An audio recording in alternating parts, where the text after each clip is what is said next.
Salut à tous, c'est Nico, et avec un peu... Salut à tous, c'est Nico, et avec un peu de retard, on va regarder maintenant le codex Death Guard. J'imagine que si vous êtes joueur Death Guard, vous savez déjà tout, et donc personne ne va regarder cette vidéo, mais on va quand même décortiquer tout ça, et puis je vais donner mon avis sur les détachements et les unités, cette fois avec du coup les vrais coups en points des unités, puisque ça y est, on les a, j'avais pas pu les mettre pour les World Eaters, mais pour la Death Guard, on les a. Alors, la règle d'armée, c'est la même qu'en index, c'est-à-dire que vous avez les bienfaits de Nurgle, c'est une aura autour de vos unités, qui est de 3 pouces au tour 1, 6 pouces au tour 2 et 9 pouces au tour 3 et plus.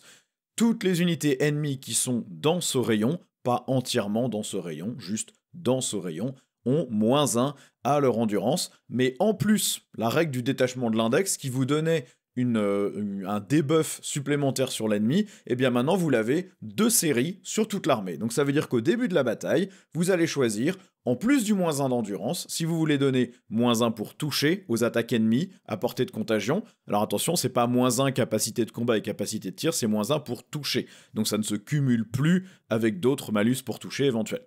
Soit c'est -1 à la sauvegarde de l'ennemi, soit c'est -1 au mouvement, au commandement et au contrôle d'objectif, sachant que ça ne peut pas amener le contrôle d'objectif ennemi à 0.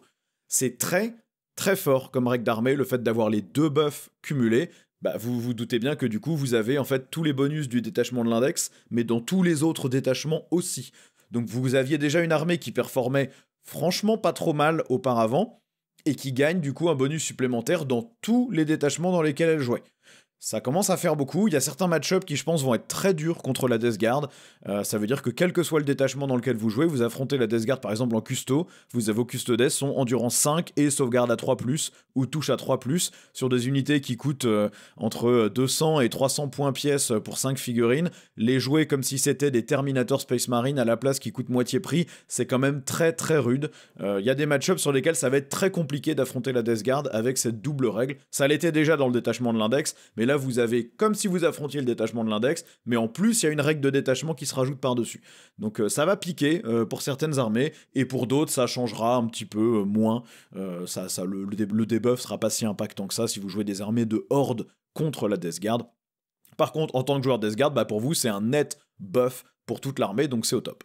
On va passer au détachement, on va commencer par le marteau de Mortarion, c'est un peu votre détachement véhicule, il est plutôt axé véhicule dans ses stratagèmes. La règle du détachement, elle, vous permet de choisir au début du round de bataille une unité ennemie par tranche de 1000 points d'armée, donc si vous jouez à 2000 points comme quasiment tout le monde, vous choisissez 2 unités ennemies, ces unités seront affligées. Affligées, ça veut dire qu'elles ont les malus des contagions, donc le -1 d'endurance et puis l'autre malus que vous aurez choisi. Pas besoin d'être à portée de contagion, elles ont les malus, point barre. Vous pouvez pas cibler par contre des unités qui sont à moins de 12 pouces de vos figurines. Donc ça veut dire qu'au premier tour, vous pouvez pas cibler les unités que l'ennemi aurait infiltrées éventuellement à 9 pouces, mais ensuite, vous pouvez pas cibler des unités qui seraient au corps à corps avec vous pour les affliger. En même temps, comme votre rayon de contagion, il passe assez vite à 9 pouces à partir du tour 3, choisir des unités qui sont à plus de 12 pouces de vous, c'est pas un énorme problème non plus. Au tour 1 et 2, vous allez pas avoir grand chose qui est à 12 pouces de vous, et au tour 3, si l'ennemi est à moins de 12 pouces, c'est probablement qu'il est au corps à corps avec vous, et que donc il est affligé de toute façon. Donc c'est pas une vraie contrainte. C'est très très fort, ça vous permet de baisser l'efficacité ou la résistance de 2 unités ennemies que vous choisissez à chaque round de bataille, et ça veut dire que cette unité, soudainement, -1 d'endurance et -1 pour toucher, pour tout le round, donc pendant le tour adverse aussi, même s'il essaie de se barrer, en gros l'adversaire ne peut pas se prémunir de ses malus, et donc vous, quand vous allez l'allumer, il va moins résister, ou quand il va essayer de contre-attaquer, il sera moins efficace en fonction de la contagion que vous avez choisi de lui appliquer.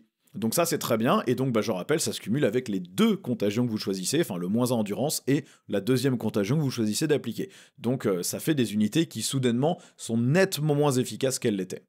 On passe au stratagème, le premier c'est la fontaine des immondices, pour 1 CP à votre phase de tir, vous prenez un véhicule et vous lui donnez assaut. Donc c'est bien parce que ça veut dire que vous ne vous le donnez que après que vous ayez fait votre jet d'avance, et donc ça veut dire que si jamais vous aviez fait une avance de 1 et que ça vous permettait pas de tirer, vous n'avez pas gâché votre stratagème non plus. Les valeurs de mouvement de la Death Guard c'est pas très élevé, même sur les véhicules, donc gagner en moyenne 3 pouces et pouvoir tirer, c'est très bien. On a ensuite Terre affligée, ça vous coûte 2 CP, ça se fait à la fin de votre phase de mouvement, vous prenez un véhicule, Vous choisissez un élément de décor à 24 pouces visible de ce véhicule, et jusqu'au début de votre prochain tour, les unités ennemies sont affligées quand elles sont dans les 3 pouces à 3 pouces de cet élément de terrain. Donc ça veut dire que n'importe quelle unité qui pensait être cachée dans une ruine, ou qui s'est mise à côté d'une ruine, ou qui déborde un peu, mais que vous pourriez par exemple cibler en tirant dessus, eh ben elle va être affligée. Et ça peut affliger également plusieurs unités, puisque c'est toutes les unités ennemies qui sont à 3 pouces de cet élément de décor. Donc comme les tables, elles sont blindées de décors en 10e édition, qu'il y a des ruines partout, et ben vous allez pouvoir affliger une ou deux unités, et donc les avoiner au tir, avec le -1 d'endurance et le -1 sauvegarde par exemple, vous allez pouvoir vraiment leur faire très mal. Alors certes c'est 2 CP, donc vous allez l'utiliser sur un élément de décor où il y a beaucoup d'unités ennemies que vous comptiez cibler, mais bah, ça vous permet soudainement de passer des véhicules sur des endurances 9 au lieu de 10, ou 11 au lieu de 12, ça vous permet de les passer sur des sauvegardes à 4 au lieu de 3, ou 3 au lieu de 2, donc il y a plein de trucs qui vont être utiles dans ce cas-là, je pense que celui-là, vous allez l'utiliser souvent. Et puis bah, en Death Guard, vous avez quand même le Prince Démon qui fait -1 CP sur une unité à 12 pouces de vous, donc bah, vous pouvez mettre votre Prince Démon à 12 pouces d'un véhicule et lui faire utiliser ce stratagème pour un seul CP, ce qui fait que du coup c'est quand même très efficace. Ensuite, on a écrasement sans relâche, ça coûte 1 CP à la fin de la phase de mouvement, pardon, à la phase de mouvement d'ailleurs, pas à la fin, à la phase de mouvement ou à la phase de charge, vous prenez un véhicule Death Guard et il peut traverser les éléments de décor quand il fait un mouvement normal d'avance ou quand il charge. Il peut pas le faire quand il se replie. En tout cas, c'est pas indiqué dans le stratagème. Souvent, ces stratagèmes permettent de le faire sur les mouvements de repli, mais pas là. Donc, bah, attention à ça. Mais sinon, ça vous permet donc de passer à travers les ruines. Bah, c'est très utile. Vous allez sans doute avoir un parking. Hein. Les stratagèmes de ce détachement sont très axés véhicules, donc vous allez jouer des véhicules. Et donc, pour éviter qu'ils puissent pas passer les uns au-dessus des autres, qu'ils traversent pas comme il faut, etc., bah, vous les faites passer à travers les ruines. Un seul par tour, évidemment, mais quand même, c'est très efficace.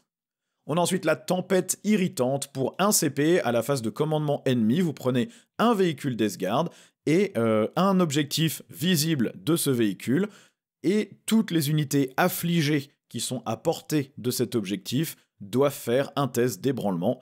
Elles n'en auront pas un autre à faire à la suite. Hein. Donc ça remplace, entre guillemets, le test d'ébranlement qu'elles auraient dû faire si elles étaient en dessous de leur demi-force, par exemple. Donc comme ça se fait dans la phase de commandement adverse, bah vous prenez un objectif que votre adversaire contrôle, mais où vous avez des unités pas trop loin à portée de contagion, et vous forcez des tests de commandement pour que l'adversaire perde potentiellement le contrôle de cet objectif.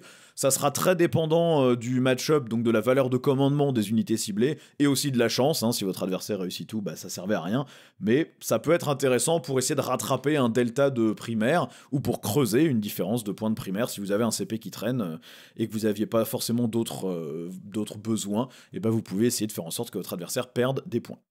On a ensuite attiré par le désespoir. Pour 1 CP, vous prenez une unité Death Guard et elle peut relancer le jet de touche si elle cible une unité dans ce qui est dans la zone de déploiement adverse. Attention, ça ne marche que si vous ciblez une unité visible, donc vous ne pouvez pas le faire pour du tir indirect, mais bon, bah, ça vous permet de relancer le jet de touche tout simplement. Donc si vous avez fait frapper en profondeur une unité dans la zone de déploiement adverse, et bah, elle va pouvoir relancer ses touches. Si vous attaquez une unité qui était un peu cachée, qui contrôlait l'objectif ennemi mais qui était visible, et bah, vous pouvez la shooter et relancer le jet de touche.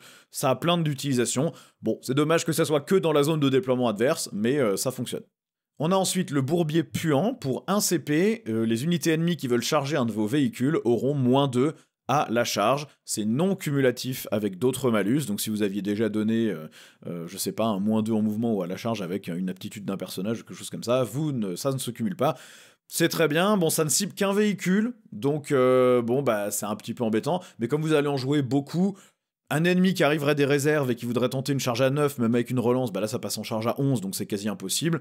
Une charge moyenne à 7 pouces sur la table, ça passe sur une charge à 9. Ça va obliger l'adversaire à se rapprocher de vous pour pouvoir vous charger. Ça peut empêcher l'adversaire d'aller nous chercher sur un objectif. S'il tentait une charge à 7 pour essayer de venir mettre de l'OC sur un objectif, et bah la charge devient plus compliquée. Donc à mon avis, le cas d'utilisation, c'est vous occuper des objectifs avec votre véhicule, et pour éviter de donner un tremplin à l'adversaire qui va lui permettre d'aller mettre de l'OC sur cet objectif, eh bien il va devoir jouer en sachant que vous avez ce petit malus que vous pouvez lui mettre de -2 à la charge. Donc il est obligé de s'approcher, il est obligé de s'exposer pour avoir des charges plus courtes. C'est très bon à avoir, plus en préventif, pour menacer entre guillemets l'adversaire et l'obliger à jouer d'une certaine façon.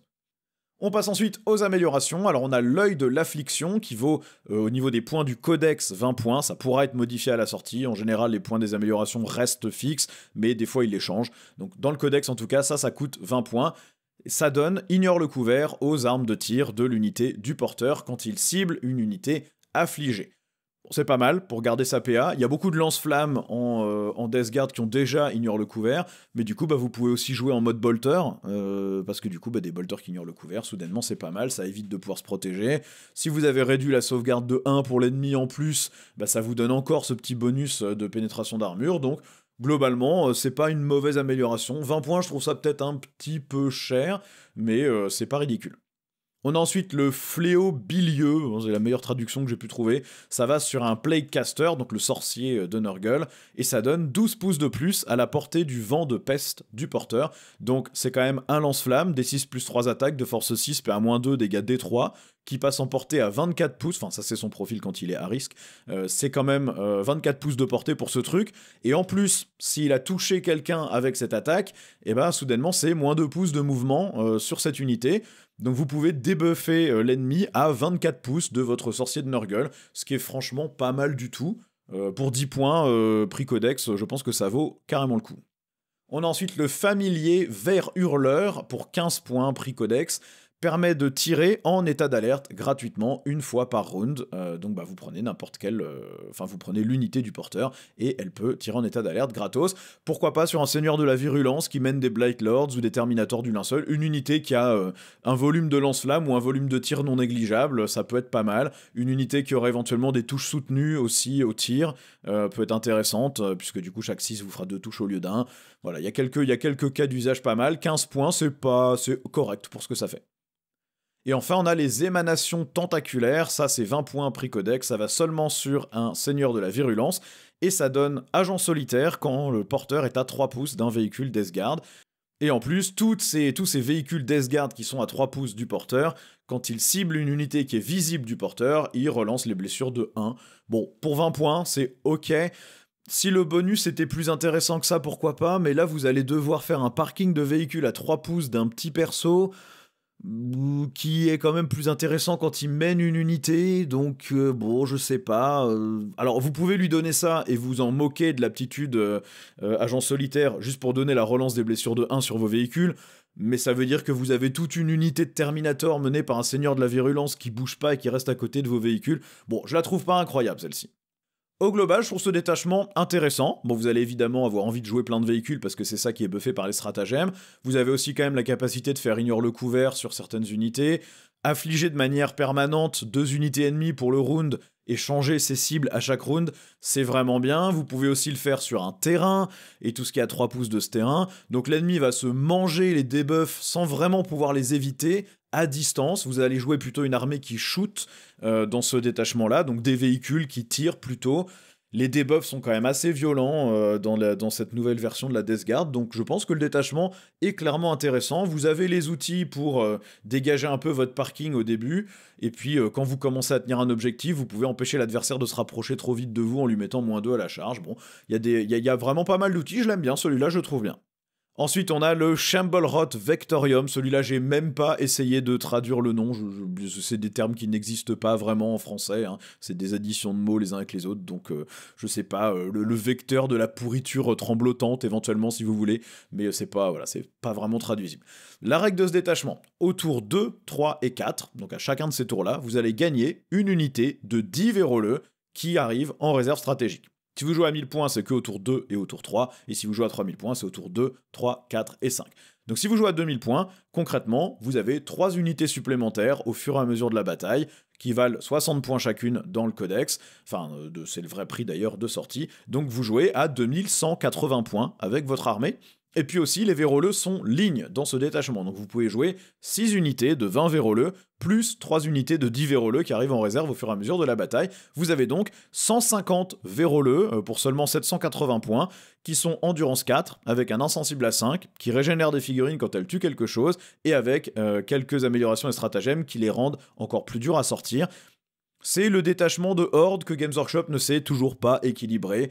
Il y a des armées qui ne pourront pas gagner contre une armée comme ça. Voilà, parce que là, vous avez 1200 points d'armée à combler en plus des 120 véroleux, donc des 150 au total véroleux avec les 3 unités. Faut avoir envie de peindre ça et de jouer ça, mais si vous êtes un compétiteur un peu vicieux et vous avez envie d'assembler du zombie, et bah vous allez avoir des listes. Il y a des armées qui ne pourront tout simplement pas gagner contre cette armée. Voilà, l'adversaire va mettre ses 120 véroleux sur la table et vous allez abandonner direct en lui serrant la main parce que c'est pas jouable.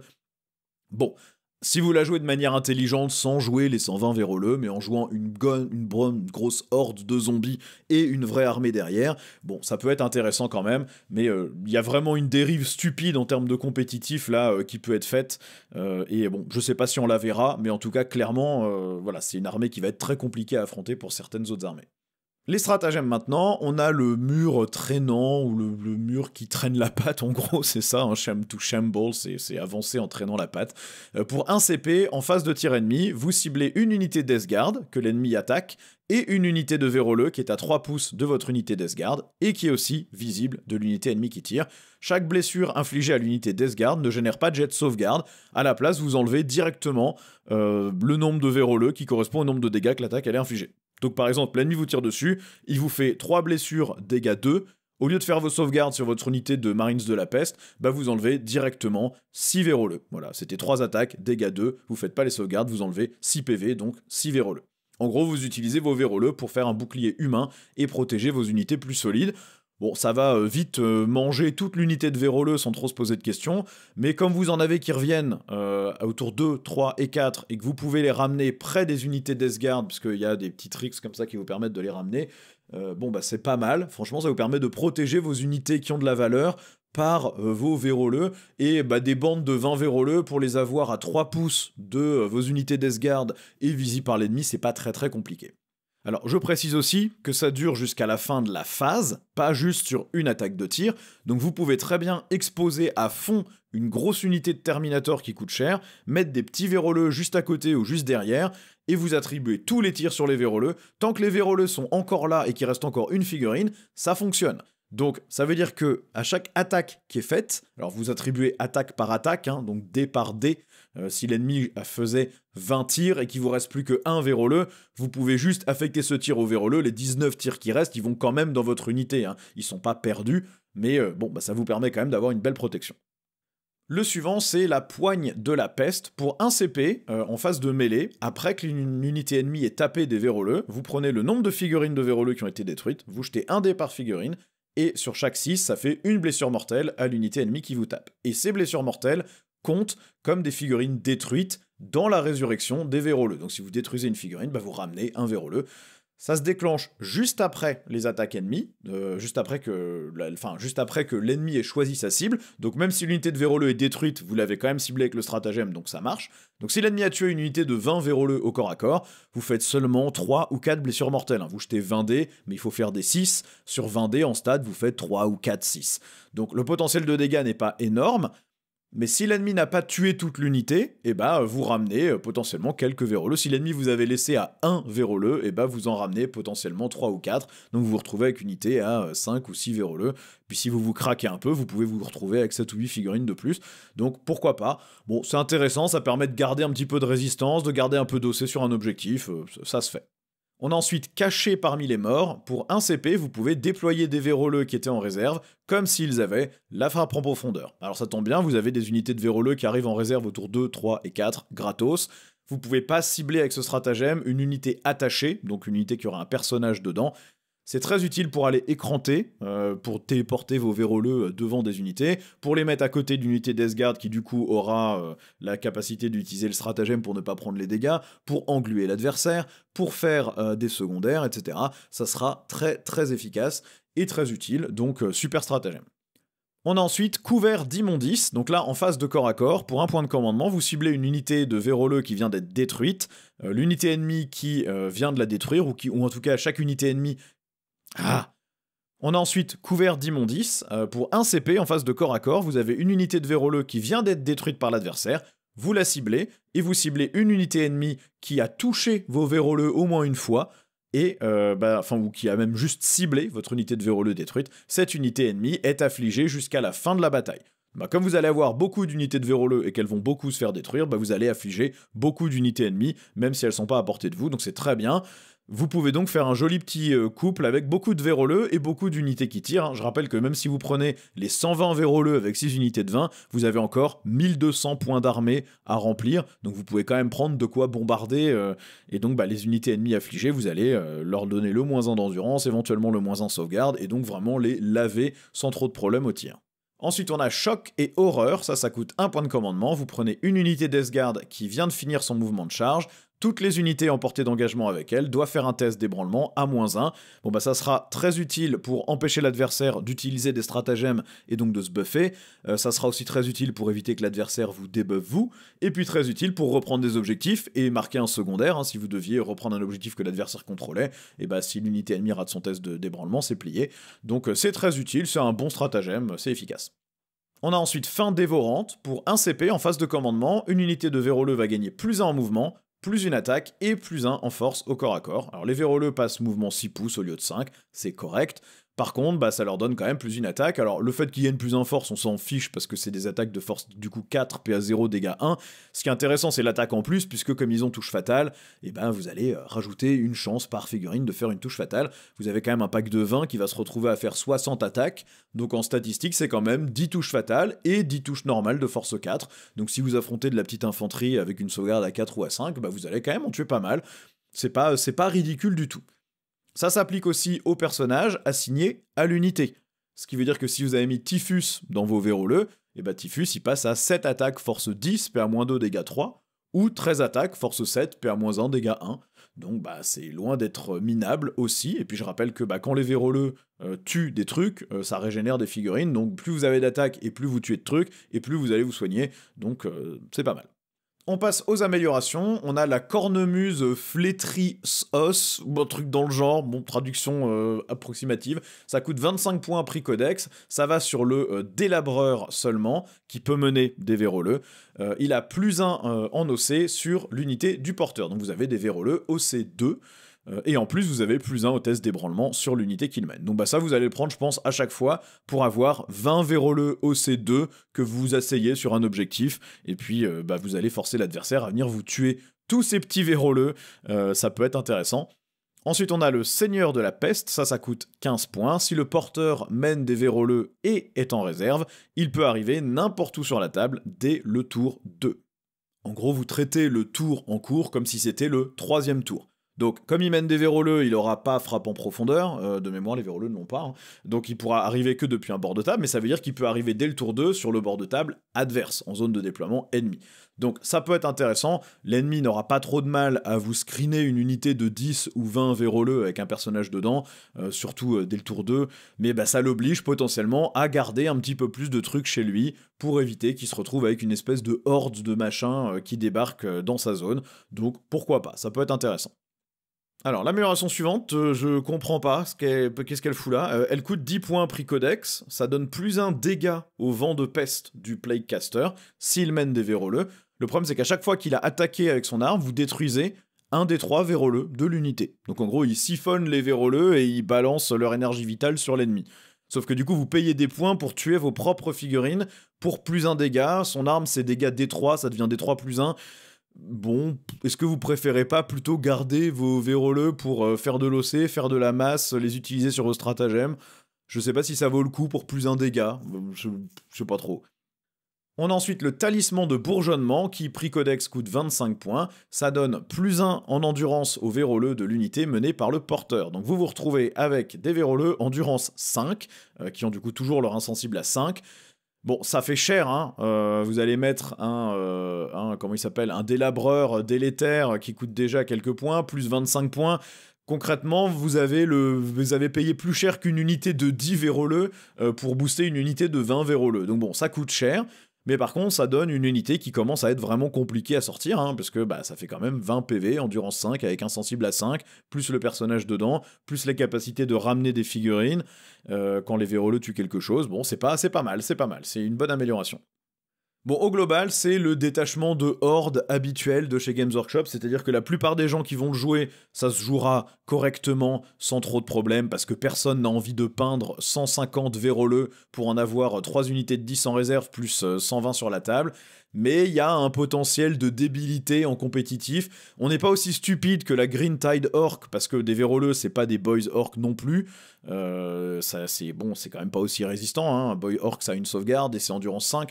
Donc, c'est pas la même chose, mais là vous avez quand même 780 points pour avoir 120 véroleux, et ensuite encore 1200 points d'armée que vous pouvez prendre.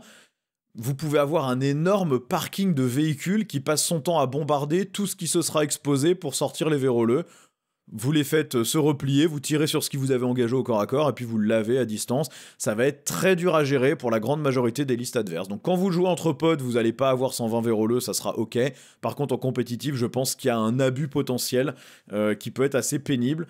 À voir, est-ce que les véroleux sont une unité assez costaud pour justifier cette inquiétude de ma part. Ça, on verra. On a ensuite le Vectorium virulent, c'est la règle de détachement de l'index, hein, ça donne le sticky objectif à toute l'armée, donc si vous avez contrôlé un objectif à votre phase de commandement, il reste sous votre contrôle jusqu'à la fin de la bataille, jusqu'à ce que votre adversaire en reprenne le contrôle à la fin d'une phase. Et en plus, ces objectifs donnent des contagions comme si c'était des unités de votre armée. Donc ça veut dire que même si l'adversaire vous tue une unité au tir, par exemple, qui était sur un objectif, vous le contrôlez toujours. Mais en plus, si l'adversaire est par exemple à 9 pouces de cet objectif à partir du tour 3, et ben il est contaminé, il est affligé. Donc quand vous lui tirez dessus, vous avez tous les bonus, enfin en tout cas il a tous les malus. Donc c'est très bien, ça vous permet de libérer vos unités, de pas rester bloqué chez vous, comme vous bougez pas très vite, c'est une très bonne règle. Au niveau des stratagèmes, on a la détonation putride. À n'importe quelle phase, pour un PC, vous prenez un véhicule ou un monstre qui a évidemment l'aptitude destruction néfaste, et cette destruction néfaste se déclenche automatiquement, vous jetez pas le dé, vous n'avez pas besoin de faire un 6, donc en gros votre véhicule ou votre monstre explose automatiquement, et toutes les unités ennemies qui ont été touchées sont affligées jusqu'au début de votre prochain tour. Alors, l'affliction n'a pas beaucoup d'importance, parce que quand vous attaquerez à votre prochain tour, ça sera terminé. Donc à moins que vous ayez perdu votre véhicule dans votre phase de mouvement sur un tir en état d'alerte, il n'y a pas vraiment de cas où c'est ultra intéressant que l'unité ennemie soit affligée, sauf peut-être si vous avez décidé de mettre le malus de -1 mouvement, commandement, etc. Mais par contre, si vous avez par exemple explosé dans le tour adverse à côté d'unités ennemies qui sont au corps à corps avec vous, ou d'unités ennemies qui voulaient vous charger, et soudainement ces unités sont un petit peu moins efficaces, donc bon, ça peut être intéressant, mais c'est situationnel. Je pense qu'on l'utilise surtout pour forcer les blessures mortelles autour de vos véhicules quand ils pètent, si jamais l'ennemi est à portée, voilà, ça vaut le coup. On a ensuite résistance écœurante pour 2 PC, vous avez -1 dégâts sur les attaques ennemies en mêlée ou au tir sur une unité Death Guard, n'importe laquelle. C'est toujours exceptionnel à avoir. Vous avez des Terminators qui ont 4 PV, vous avez des Princes Démons bien costauds, des véhicules avec beaucoup de points de vie. Bon -1 dégâts sur chaque attaque, ça casse complètement les stats. Même si on vous tire sur vos Plague Marines, vos Marines de la peste qui sont à 2 PV, si on vous tire dessus avec des attaques dégâts 2, soudainement c'est plus que du dégât 1, donc il vous faut 2 fois plus d'attaques pour tuer le même nombre de figurines. C'est très bien. Vous l'utiliserez, vu que c'est 2 PC, probablement plus sur des véhicules, sur Mortarion, sur des Terminators. Mais comme vous avez un Prince Démon qui a une aura de -1 PC à 12 pouces, ça peut aussi se jouer pour un seul CP, donc c'est pas mal. Ensuite, on a l'élan de peste, ça coûte aussi 2 PC, ça se joue à votre phase de commandement. Toute l'armée va avoir plus 3 pouces à la portée de ces contagions jusqu'à votre prochaine phase de commandement. Il faut que votre seigneur de guerre soit sur la table. C'est votre seigneur de guerre qui est ciblé par ce stratagème. Donc, vous pouvez pas le faire trop tard dans la partie si vous avez perdu votre seigneur. Mais ça permet de débuffer toute l'armée ennemie concrètement parce que vous vous retrouvez assez rapidement à une portée de contagion de 12 pouces. Donc, l'adversaire va quand même avoir du mal à être à distance de ça si vous vous êtes posé sur les objectifs. Si l'adversaire jouait un petit peu en mode je me mets à 9,1 pouces, comme ça je suis jamais à portée et puis je suis pas débuffé, et soudainement vous lui mettez ça dans la tronche. Ça coûte 2 PC, mais vous pouvez le réduire à un PC avec potentiellement le Prince Démon, même imaginons que ça soit votre seigneur par exemple. Et puis la question que je me pose, c'est est-ce que ça marche aussi sur les objectifs que vous contrôlez, qui du coup ont cette portée de contagion, sachant que ça dit que c'est à la portée de contagion des figurines de votre armée, l'objectif dit qu'il a les contagions comme une figurine de l'armée, donc j'aurais tendance à dire que non, ça marche pas sur les objectifs, mais à voir, est-ce que ça sera faqué ou clarifié, je sais pas. Je pense moi que ça ne marche pas à portée des objectifs, c'est vraiment que sur les figurines de votre armée. On a ensuite l'explosion de sport sensu, ça coûte 1 PC, vous prenez une figurine Death Guard qui a perdu 1 PV ou plus, vous ciblez une unité ennemie qui a 3 pouces de cette figurine blessée, et vous jetez 1 des 6 par PV que vous avez perdu. Sur chaque 5+, vous faites une blessure mortelle sur l'unité ennemie, et vous regagnez 1 PV jusqu'à un maximum de 6. Donc, vous allez l'utiliser, je pense, sur un véhicule, sur un Prince Démon ou sur Mortarion. Si Mortarion, par exemple, est à 1 PV, bah, il en a 16, donc il va jeter 15 dés, il a perdu 15 PV. Vous jetez 15 dés, ça va donc causer en stats 5 blessures mortelles et soigner Mortarion de 5 PV. Bon, c'est pas mal pour un CP, par contre, il faudra bien doser le moment auquel vous l'utilisez. C'est à votre phase de commandement, donc faut pas attendre trop en vous disant « Ah, je pourrais encore gagner 3 dés de plus si jamais je perds 3 PV, mais si j'en perds 4, je suis mort. » Donc bon, va falloir réfléchir, mais situationnellement, ça peut être intéressant pour guérir votre véhicule, le passer au-delà, votre véhicule ou votre monstre d'ailleurs, le passer au-delà du seuil de la demi-force, donc pas de test d'ébranlement à faire, donc vous gardez votre objectif, etc. Bon, ceci dit, vous aviez le sticky objectif, donc c'était pas un vrai problème. Il y a des cas où c'est intéressant pour gagner des PV, et puis surtout causer quelques blessures mortelles par-ci par-là, c'est pas mal. On a ensuite la générosité débordante. Pour un PC, vous ciblez une unité personnage de votre armée. Toute cette unité peut relancer le nombre de D6, enfin peut relancer le nombre d'attaques qu'il a sur des attaques aléatoires. Donc si vous avez des lance-flammes qui font D6 attaques, ben vous pouvez relancer les D6 pour essayer d'avoir plus d'attaques. Ça ne marche évidemment que sur une unité qui a un personnage attaché, mais du coup bah, vous allez pouvoir relancer par exemple les petits lance-flammes des Terminators du linceul et du Seigneur de la Virulence qui leur est attaché, ou vous pouvez relancer le vent de peste d'un Plaguecaster, ou bien vous pouvez faire ça sur le personnage qui s'appelle le Blightspawn, qui a une espèce de lance-flamme aussi qui mène des Plague Marines, puisque les Marines de la peste peuvent avoir 2 lance-peste et 4 lance-flammes pour une unité de 10 Marines, 6 armes de tir spéciales qui jettent soit des D3 soit des D6. Donc il y a plein de petits cas d'usage qui sont très bien, où vous pouvez vous dire je veux vraiment être sûr que j'ai le maximum d'attaques possible, et donc bah, je vais relancer les dés qui me plaisent pas. Je pense que c'est un bon stratagème. Enfin, on a le fléau rampant. Pour un PC à la phase de tir, vous avez une unité infanterie de la Death Guard qui va relancer les touches et les blessures à chaque fois qu'il attaque à distance une unité ennemie qui est affligée. C'est très fort pour un PC. Le fait d'avoir affligé l'ennemi, bah, c'est quasi garanti, c'est à vous de le faire quand vous jouez en fait. Donc entre le fait de pouvoir une portée de contagion de plus 3 pouces, le fait d'avoir la portée de contagion autour de vos objectifs, le fait de pouvoir vous rapprocher juste en vous déplaçant même si vous bougez pas très vite, ça sera pas très dur d'avoir des unités ennemies qui sont à portée par exemple de vos Terminator Blight Lords et qui sont affligés, et ben vous allez relancer et les touches et les blessures pour un CP, c'est très très fort et ça va vous permettre de faire vraiment de gros dégâts. Je rappelle que quasiment toutes les armes de tir Death Guard ont touche fatale, donc vous pouvez aussi aller chercher les touches fatales si vous avez une bonne touche à 2+, ou un truc comme ça, c'est vraiment pas mal du tout. Enfin, on passe aux améliorations de ce détachement. On a d'abord l'arme démon de Nurgle, qui va donner les critiques sur 5+, pour le porteur. Pas pour son unité, juste pour le porteur. Mais bah c'est utile pour déclencher les touches fatales que la très grande majorité des personnages ont. Certains personnages donnent aussi touches soutenues à l'unité qu'ils mènent, mais du coup à eux aussi. Donc aller chercher le touche soutenu et le touche fatale, c'est très bien. Le prince démon reste un très bon porteur de ça aussi, il a beaucoup d'attaques, qui tape fort, et il a touche fatale, donc pourquoi pas. On a ensuite la fournaise des pestes, ça coûte 25 points, ça vous donne plus 1 en force et plus une attaque en mêlée, et ça donne aussi blessure dévastatrice sur toutes les armes de mêlée du porteur. Alors, le seul qui a un anti-quelque chose que j'ai pu voir en mêlée, c'est le Blightbringer, donc le délabreur, je crois, le délabreur délétère, je crois que c'est ça en français, qui a anti-psyker 2+. Alors, anti-psyker 2+, et blessure dévastatrice, pourquoi pas. Maintenant, ça reste situationnel, il n'y a pas tant que ça de psyker partout dans le jeu, donc ça dépend de qui vous affrontez. Par contre, sinon, vous mettez ça sur un prince démon, parce que il peut se retrouver avec 8 attaques de force 9, PA-2, dégâts 3, touche fatale et blessure dévastatrice, ou 15 attaques de force 7, PA-1, dégâts 1, touche fatale et blessure dévastatrice. Le Seigneur de la Virulence passe à 6 attaques, force 9, PA-2, dégâts 2, le Seigneur de la Contagion passe à 11 attaques, force 7, PA-1, dégâts 1, ou 6 attaques, force 10, PA-2, dégâts 3, là le palier est pas mal, passer le palier de la force 10, ça peut être bien. Donc il y a plein de personnages sur lesquels c'est très intéressant. Le blessure dévastatrice, il est de toute façon tout le temps utile, donc voilà, il y a vraiment plein de cas d'usage pour celle-ci, je pense que vous la prendrez dans quasiment toutes vos listes de ce détachement. On a ensuite Archi-Contaminateur, 25 points prix codex. Quand l'unité du porteur est à portée d'un objectif que vous contrôlez, à chaque fois qu'une figurine dans l'unité du porteur fait une attaque, vous pouvez relancer le jet de blessure. Alors si je ne m'abuse, on vérifie le contrôle des objectifs à la fin de chaque phase, donc si vous avez chargé et que vous avez pris le contrôle de l'objectif, et soudainement vous relancez toutes les blessures au corps à corps sur des Terminators du linceul, sur des Blight Lords. Il y a déjà un perso qui de mémoire donne la relance des blessures, mais il y a plein de personnages sur lesquels ça sera très utile de donner ça comme bonus.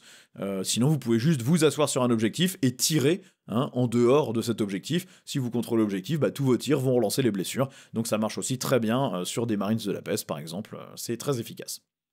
Enfin, on a la régénération répugnante pour 20 points prix codex. Ça donne un insensible à 5+ au porteur. Je pense que ça, on le mettra toujours sur un prince démon.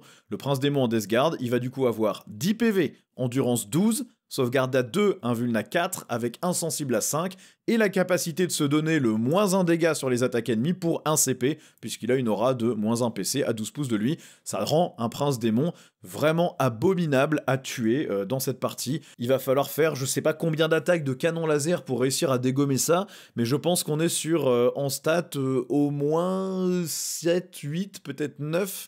Ça va être vraiment compliqué à tuer, et donc évidemment vous en voulez, je pense, dans chacune de vos listes.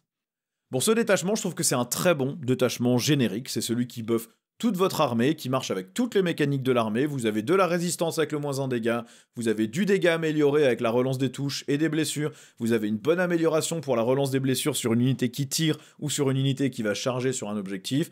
Vous boostez toute l'armée, il n'y a rien d'absolument hallucinant par rapport au reste du codex, mais c'est un très bon détachement, très polyvalent. Honnêtement, je pense qu'en tournoi, c'est un qu'on va voir assez régulièrement, parce qu'il donne vraiment des outils pour tout gérer. On passe ensuite au champion de la contagion. Alors ça, c'est votre détachement personnage. Au début du round, vous choisissez une nouvelle contagion qui sera active à la place de celle que vous aviez choisie, soit au round précédent, soit au début de la bataille. Donc je rappelle, vous avez -1 en endurance quand l'ennemi est à portée de contagion, ça donne -1 en endurance aux unités ennemies, et ensuite vous choisissez au début de la bataille parmi 3 autres. -1 pour toucher, -1 en sauvegarde, ou -1 mouvement, OC et commandement. Et donc là, au lieu de choisir définitivement pour la bataille, vous choisissez à chaque battle round une nouvelle. Alors c'est ok, ça paraît fort, mais ça l'est pas forcément parce qu'en fait, dans la plupart des match-ups, vous avez déjà un choix qui est plutôt meilleur que les autres. Quand vous affrontez des custodes, vous savez qu'ils vont arriver au corps à corps, vous savez qu'ils ont une invuln à 4, c'est pas dur d'avoir de l'AP à -2, donc vous mettez pas -1 sauvegarde, vous mettez -1 pour toucher. Des custos qui touchent à 3, soudainement ils sont beaucoup moins efficaces. Quand vous affrontez des hordes qui touchent mal, et vous leur mettez, mais qui sont faciles à tuer, vous leur mettez le -1 pour toucher. Comme ça, ils touchent à 5 au lieu de 4, et soudainement, ils sont moins efficaces. Donc, en fonction du match-up, il y a souvent une des contagions qui est plus efficace que les autres, et donc vous n'aurez pas forcément envie de changer à chaque round, mais ça vous donne quand même une flexibilité contre certaines armées. Quand vous affrontez des Space Marines, il y a des tours où vous préférez qu'ils vous touchent mal, et il y a des tours où vous préférez les débuffer parce que vous avez vraiment aligné toutes vos unités pour les avoiner. Donc, ça va vraiment dépendre. Ça sera aussi plus ou moins efficace en fonction de si vous êtes joueur 1 ou joueur 2. Donc, c'est pas ma règle de détachement préférée, mais ça donne un peu de flexibilité quand même. Alors, les stratagèmes. On commence par la bénédiction d'Immondis. Pour un PC, une unité Death Guard attachée, donc une unité Death Guard qui a un personnage, fait des critiques sur 5+, en tir ou en mêlée.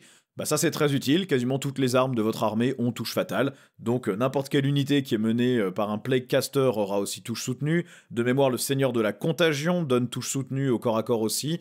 Donc c'est très bien pour un PC, aller chercher les touches fatales et parfois les touches soutenues sur 5+, c'est un très bon stratagème à avoir, ça marche dans les deux phases, ça marche sur n'importe quelle unité qui a un perso, donc au top. Ensuite on a Infusion de Rage ou Infusion Enragée. Pour un PC, une unité Death Guard qui a 2 personnages va gagner combat en premier au corps à corps. Donc en gros c'est une unité de Marines de la Peste, c'est les seuls qui peuvent avoir 2 personnages, et il faut que du coup qu'ils aient perdu aucun des 2 personnages, donc qu'ils se soient pas fait précisionner un truc. Mais globalement, c'est des unités qui tapent déjà pas trop mal. Vous pouvez avoir 2 armes bubotiques, donc ça c'est 4 attaques, force 5, PA-2 dégâts 2 armes lourdes, 3 attaques qui touchent à 4, force 8, PA-2 dégâts 2, le point énergétique du chef de l'unité, vous avez quand même 3 attaques, force 4, PA0 dégâts 1 par autre marine de la peste, et vous avez les 2 personnages qui tapent aussi. Donc tout ça qui tape en premier, c'est quand même efficace, même si vous affrontez des trucs comme des Terminators ou autre chose, vous avez de la PA, vous avez un volume d'attaque pas mal, donc c'est un très bon stratagème pour aller booster.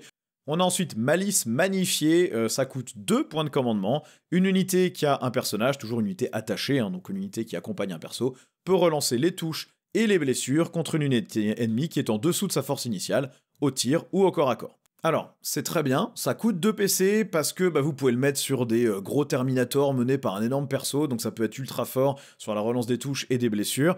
Bon, dans le détachement précédent, vous aviez la même chose, hein, relance des touches et des blessures pour un PC sur une unité affligée, mais ça n'était qu'au tir. Là, vous avez soit au tir, soit au corps à corps. Bon, c'est pas dur hein, d'enlever un PV à une figurine de l'unité ennemie avant de faire vos attaques, donc comme ça il est en dessous de sa force initiale. C'est aussi très bien pour dégommer un véhicule que vous auriez déjà blessé avec un petit ping de bolter ou un truc comme ça, ou un petit tir qui l'a pas tué. Très efficace, un très bon stratagème. Je rappelle encore hein, que vous avez le Prince Démon qui a une aura de -1 PC sur les stratagèmes à 12 pouces de lui, donc ça sera pas très compliqué d'avoir votre Prince Démon avec son gros socle qui fait que ce stratagème coûte que 1 PC au lieu de 2. On a ensuite Vecteur Mobile, ça se joue à votre phase de mouvement, avant la phase de renfort. Vous prenez un personnage Death Guard, vous prenez une unité Death Guard qui n'est pas ébranlée, qui n'a pas déjà un personnage ou 2 personnages, et qui est à 2 pouces de ce petit perso tout seul, et vous allez pouvoir attacher le perso à l'unité. Donc en gros, une unité qui n'avait pas de perso, un perso qui n'avait pas d'unité ou qui a perdu son unité, bah vous allez pouvoir les attacher s'ils sont assez proches, et ça change aussi la force de départ de l'unité, ce qui permet éventuellement d'éviter certains tests d'ébranlement dans le futur. Ça permet de donner le buff à une unité qui l'avait pas. Bon, c'est très bien, c'est situationnel, ça va servir de temps en temps, c'est pas mal. On a ensuite l'endurance grotesque, alors celui-là il est incroyable, pour un PC vous gagnez plus 2 en endurance contre les attaques ennemies sur une unité qui a un perso. Donc vos Terminators passent endurance 9, hein, l'endurance de Robo Castellan, ou des Marines de la Peste passent endurance 8, l'endurance d'un Dreadnought, voilà, des véroleux, endurance 6. Bon c'est fort, hein, c'est bien, effectivement c'est grotesque, ouais, ça casse complètement le jet pour blesser de l'adversaire, pour un CP c'est vraiment très très fort, c'est très bien. Et enfin, on a Tête de mort ou Tête de la mort. Pour un CP, un putréfacteur biologus, donc celui qui avait avant les grenades gratos mais qui n'a plus les grenades gratos, s'il n'est pas au corps à corps, il va donner toutes les contagions à une unité ennemie hors véhicule à 8 pouces de lui. Donc pour un PC, vous allez donner à l'unité ennemie -1 pour toucher, -1 sauvegarde et -1 mouvement, commandement AOC, enfin si on compte aussi celui que l'adversaire avait.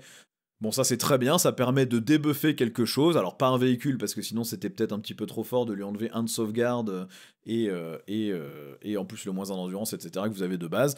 Mais bah, c'est bien, voilà. Après, il faut avoir un putréfacteur biologus, mais comme de toute façon c'est un détachement qui booste tous les persos, vous allez avoir envie de jouer un peu tous les persos, donc vous en aurez sans doute un quelque part. C'est situationnel, faut que vous soyez à 8 pouces d'une unité ennemie à la phase de tir, mais c'est pas mal.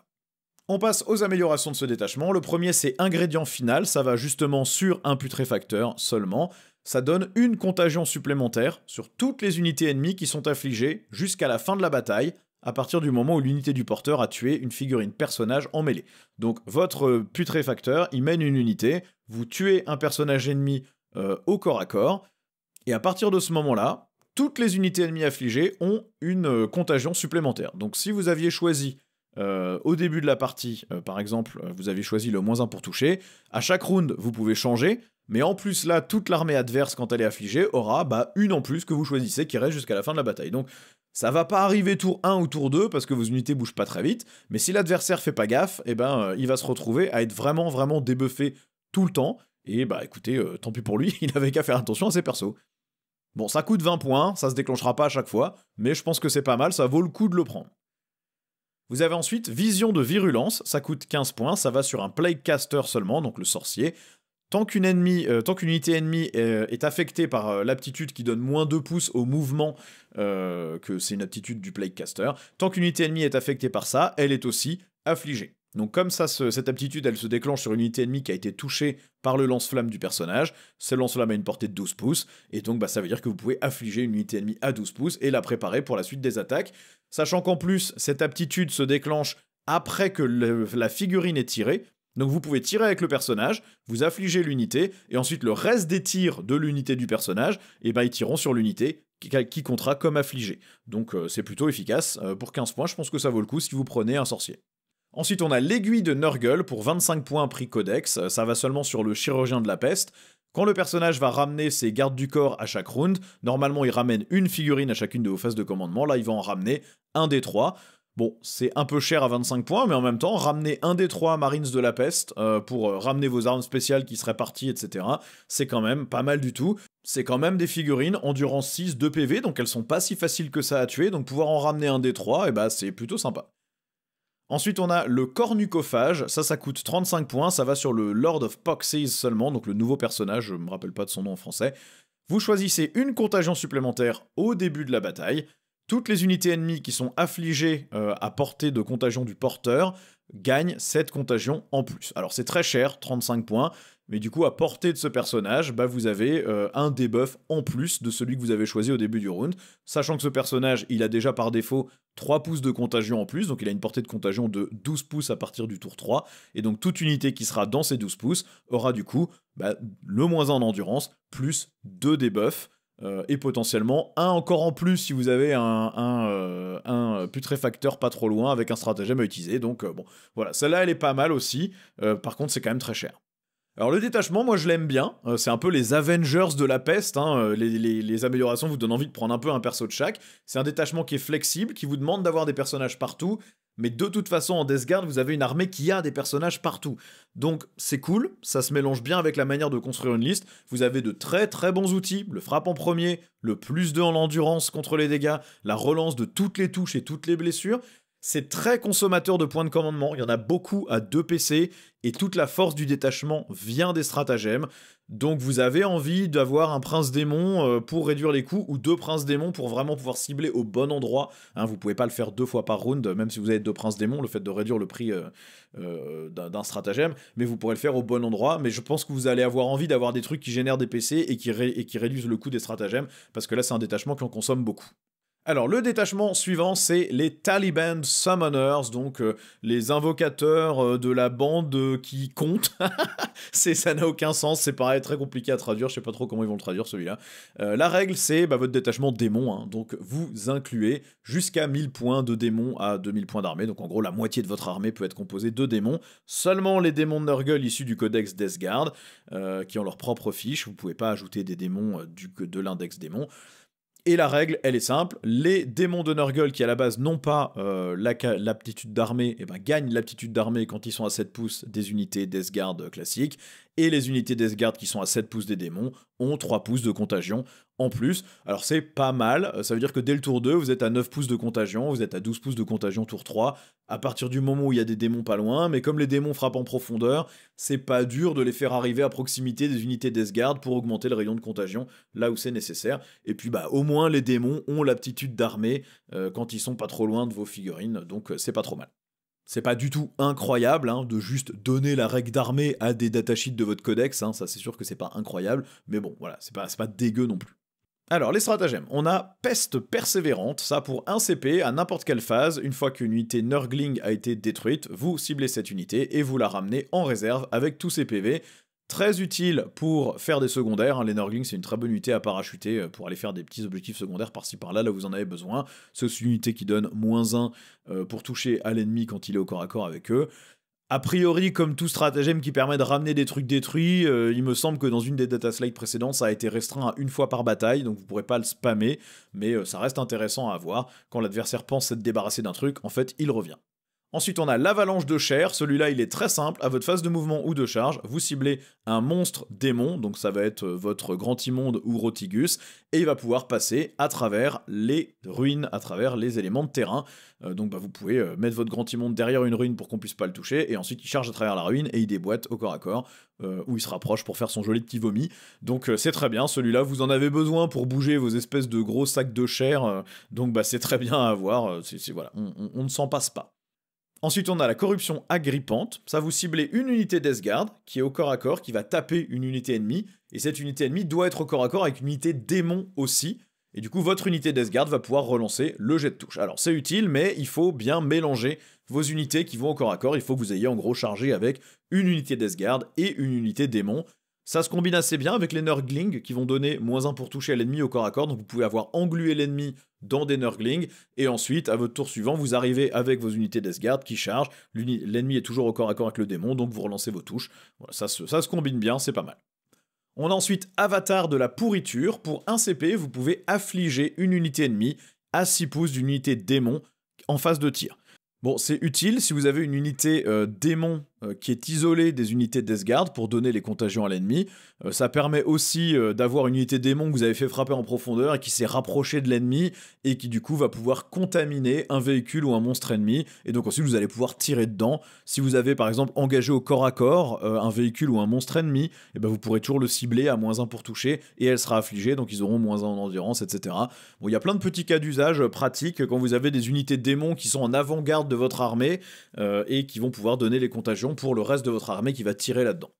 Ensuite, on a tout n'est que pourriture. Pour un CP, en phase de tir, vous prenez une unité ennemie qui est au corps à corps avec des démons, et vous pouvez quand même la cibler avec les tirs du reste de l'armée, sans malus. Donc vous avez englué l'ennemi avec des Nurglings ou des porte-pestes ou peu importe, et vous allez quand même pouvoir avoiner l'adversaire sans avoir besoin de vous replier, et donc potentiellement de quitter un objectif, de forcer un test de fuite désespéré, etc. etc. Donc c'est très utile. Par contre, pour chaque PV perdu par l'ennemi, vous jetez un dé sur 5+, votre unité de démon va prendre une blessure mortelle. Moi je trouve ça très bien, il y a plein de gens qui considèrent que il suffit de se replier et ça sert à rien d'avoir ça, mais il y a des fois on veut pas se replier. Il y a des fois on veut laisser l'ennemi au corps à corps avec nous parce qu'on sait qu'il est englué et qu'il pourra pas agir correctement à son propre tour d'après, mais on veut quand même pouvoir le dégommer. Ou on veut pouvoir rester sur un objectif sans se replier. Ou on veut ne pas risquer un test de fuite désespéré qui pourrait nous éliminer un paquet de figurines. Donc on veut rester englué au corps à corps, et donc pouvoir tirer dans l'unité ennemie alors même qu'elle est bloquée, pour moi c'est un super avantage. Ensuite on a bourbier glissant, ça coûte 1 CP, une unité ennemie hors monstre ou véhicule qui essaye de se replier d'un corps à corps avec une unité démon, va devoir faire un test de commandement. Si elle rate ce test de commandement, elle ne peut tout simplement pas se replier. Donc c'est très utile, ça coince l'ennemi au corps à corps avec vous, ça empêche potentiellement l'ennemi de se désengager et du coup de tirer dans votre unité démon, puisque si votre unité démon reste au corps à corps, elle est pas ciblable, ou elle est ciblable à -1 si c'est un grand immonde ou Rotigus, puisque c'est un monstre.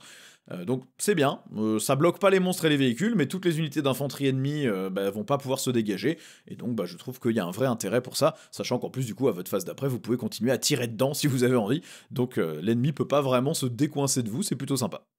Les améliorations, on a Fléau attirant, ça coûte 20 points, ça va sur une figurine Death Guard seulement, donc un mortel, pas un démon.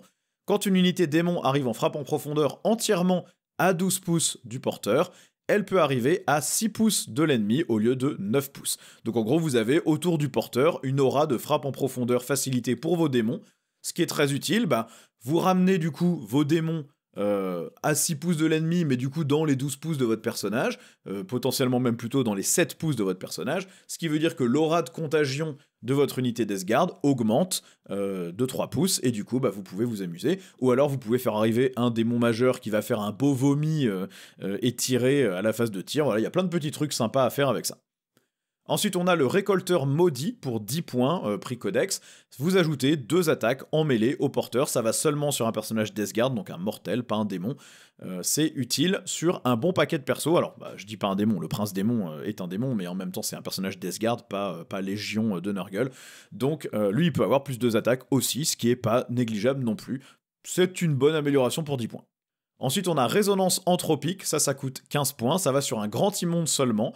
Les unités ennemies à 6 pouces du porteur et sous leur force initiale doivent faire un test de commandement à -1 à la phase d'ébranlement ennemi. C'est totalement anecdotique et je ne pense pas qu'on le verra beaucoup. C'est 15 points pour un truc qui va se déclencher quasiment jamais, sauf si vous êtes allé engager l'ennemi au corps à corps, que vous avez fait des dégâts et que l'ennemi fait son test de commandement, il fait -1. Bon, je trouve pas très intéressant. On a ensuite le tome des bénédictions, ça coûte 20 points, ça va sur un Plaguecaster, donc un sorcier de Nurgle. Quand les démons à 12 pouces du porteur doivent faire un test d'ébranlement, ils le font à +1, et une figurine de l'unité qui fait ce test regagne des 3 points de vie si le test est réussi. Si c'est des battle lines ou si c'est des porte-pestes, vous ramenez un des 3 figurines au lieu de ça. C'est très anecdotique, ça ne se déclenche que quand des démons à 12 pouces de votre sorcier doivent faire un test de commandement et qu'ils le réussissent, bon, sans intérêt pour moi. Je ne suis pas fan de ce détachement, je trouve que la règle est ok, le kit de stratagème est moyen, les améliorations sont bof, on est pour moi sur le même niveau que le détachement démon des Emperor's Children, c'est-à-dire bof. Le détachement démon World Eater c'est bien meilleur par exemple que celui-ci je trouve, là celui-là m'emballe pas, je trouve pas qu'il y ait beaucoup de fun, je trouve pas qu'il y ait beaucoup de Les stratagèmes nous incitent à envoyer les démons en avant-garde, mais du coup de pas vraiment être à 7 pouces de nos unités Death Guard, qui du coup gagnent pas le bonus de la règle de détachement, je sais pas. Il me parle pas celui-là, je suis peut-être passé à côté de quelque chose, mais je le trouve pas particulièrement palpitant. Ouais. Ensuite, on a le détachement Les Élus du Seigneur de la Mort. Alors celui-là, c'est votre détachement Terminator.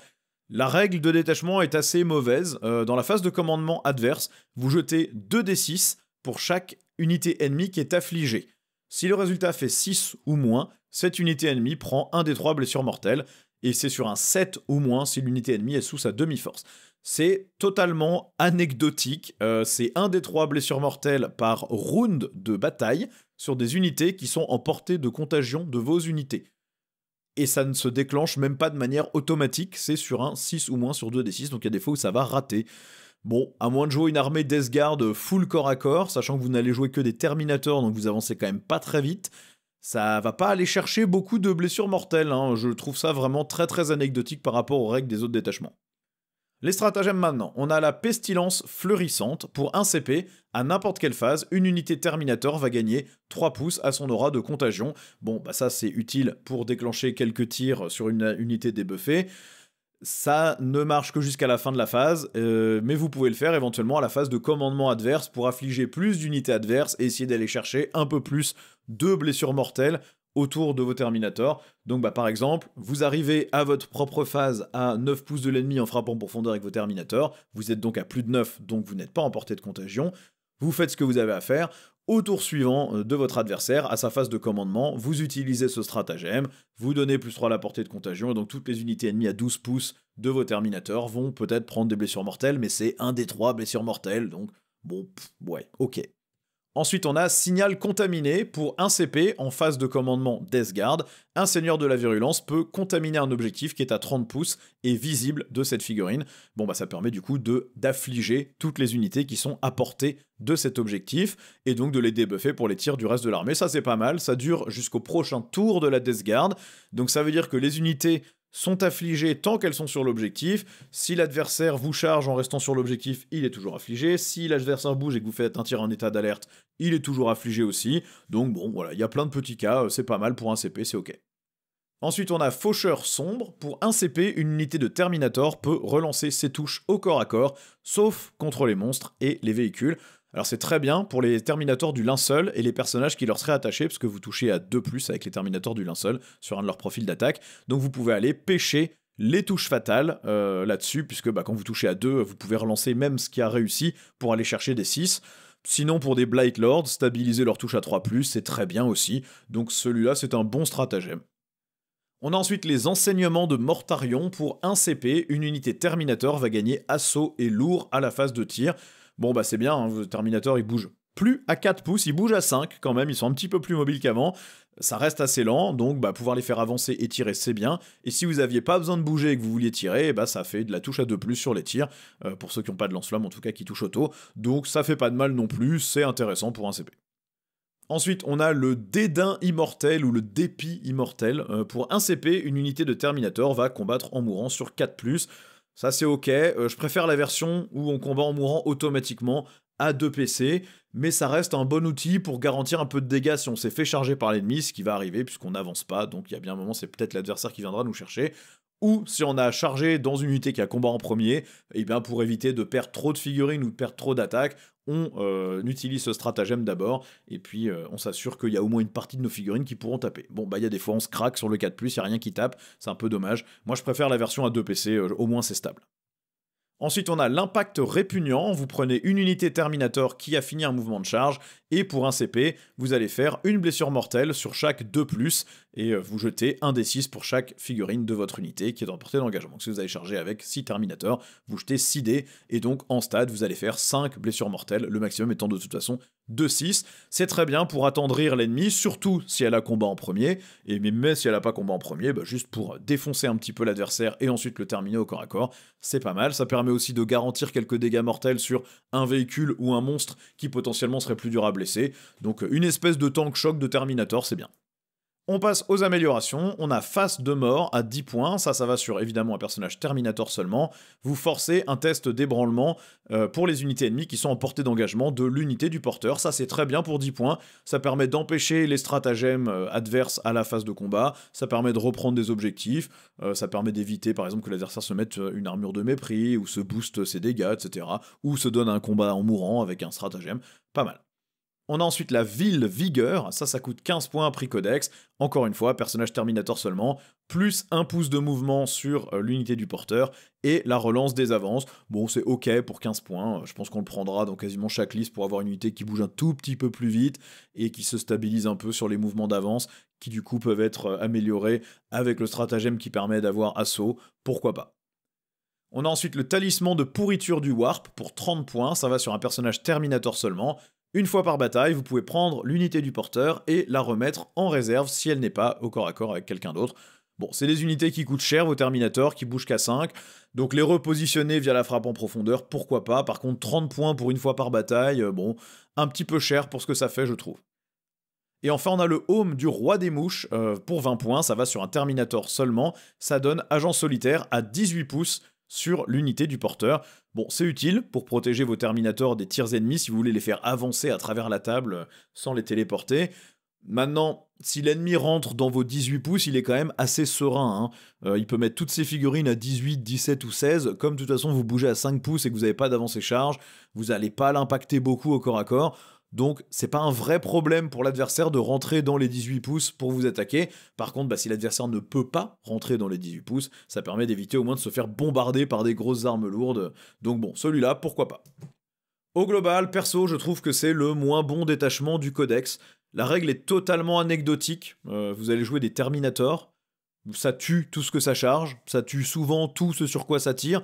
Donc il va pas rester grand chose en portée de contagion durant le tour adverse, et même s'il reste quelque chose en portée de contagion, vous avez concrètement 2 tiers de chance de faire un des 3 blessures mortelles, ce qui, bon, n'est pas... c'est pas incroyable, quoi, hein. C'est pas incroyable, il y a plein d'armées qui s'en fichent complètement de ce truc. Le kit de stratagème est pas oufissime non plus, les améliorations sont moyennes. C'est un détachement qui est prévu pour être vraiment rentre-dedans, punch, mais au final, je trouve qu'il manque vraiment de fun. Celui-là m'emballe pas du tout, personnellement. On passe maintenant aux unités de la Death Guard. Alors on va commencer évidemment par Mortarion, qui a priori, vu les points annoncés par les influenceurs partenaires de Games Workshop, qui seront les vrais points de lancement, à la différence des points imprimés dans le codex qui sont tous faux, a priori 380 points pour Mortarion. Il a 16 PV, endurance 12, sauvegarde à 2, invuln à 4, il bouge à 10, il est OC 6.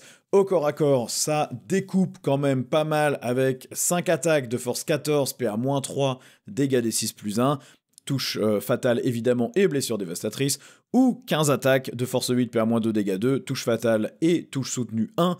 Donc c'est un personnage qui cogne.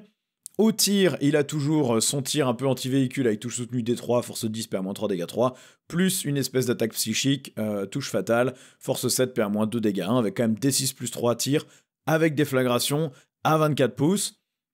C'est quand même devenu une menace de létalité.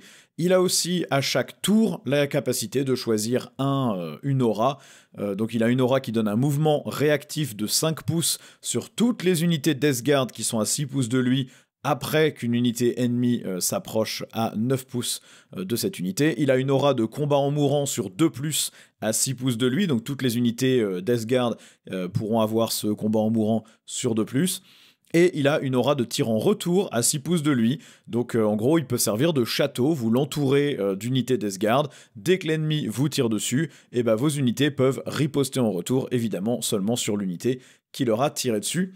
Et puis en plus, il déclenche quelques petites blessures mortelles à la fin de la phase de mouvement. Sur les unités affligées, ça fait 2+, et sur les unités pas affligées, c'est 3+, pour un des 3 blessures mortelles. À ce prix-là, il est bien, je pense qu'il est bien costé, je pense qu'il est bien jouable. C'est à la fois une pièce qui buffe l'armée, mais aussi une pièce qui est capable d'aller dépecer quand même des trucs. Je pense qu'il est vraiment intéressant, il est polyvalent, je pense qu'on le verra plus que ce qu'on le voyait avant. On a ensuite Typhus qui a 90 points, je pense, est toujours auto-include, je sais pas pourquoi il est toujours aussi peu cher ce personnage. Il donne quand même -1 pour être touché en mêlée sur l'unité qu'il mène, Il a une attaque psychique qui a même pas besoin de jeter un dé pour savoir si elle fait des dégâts. Sur un 1, ça fait D3 mortel. Sur un 2 à 5, ça en fait D6. Et sur un 6, ça en fait D3 plus 3 à 18 pouces sur une unité visible. Et ensuite, au corps à corps, il a quand même 6 attaques de force 9, PA-2, dégâts 3, ou 12 attaques de force 6, PA-1, dégâts 1. Il peut mener les Terminators ou les Véroleux. Bon, 90 points pour un perso endurance 7, sauvegarde à 2, un vulna 4, 6 PV qui fait ce genre de profil de dégâts. Franchement, ça vaut le coup. Ça reste un très bon personnage à ce prix-là. Ensuite, on a le Prince Démon. Alors lui, il a été changé un peu dans la même veine que tous les Princes Démons des autres codex Légion. Donc en Death Guard, il est endurance 12, ce qui est quand même vraiment costaud, 10 PV, sauvegarde à 2, un vulna 4, OC3.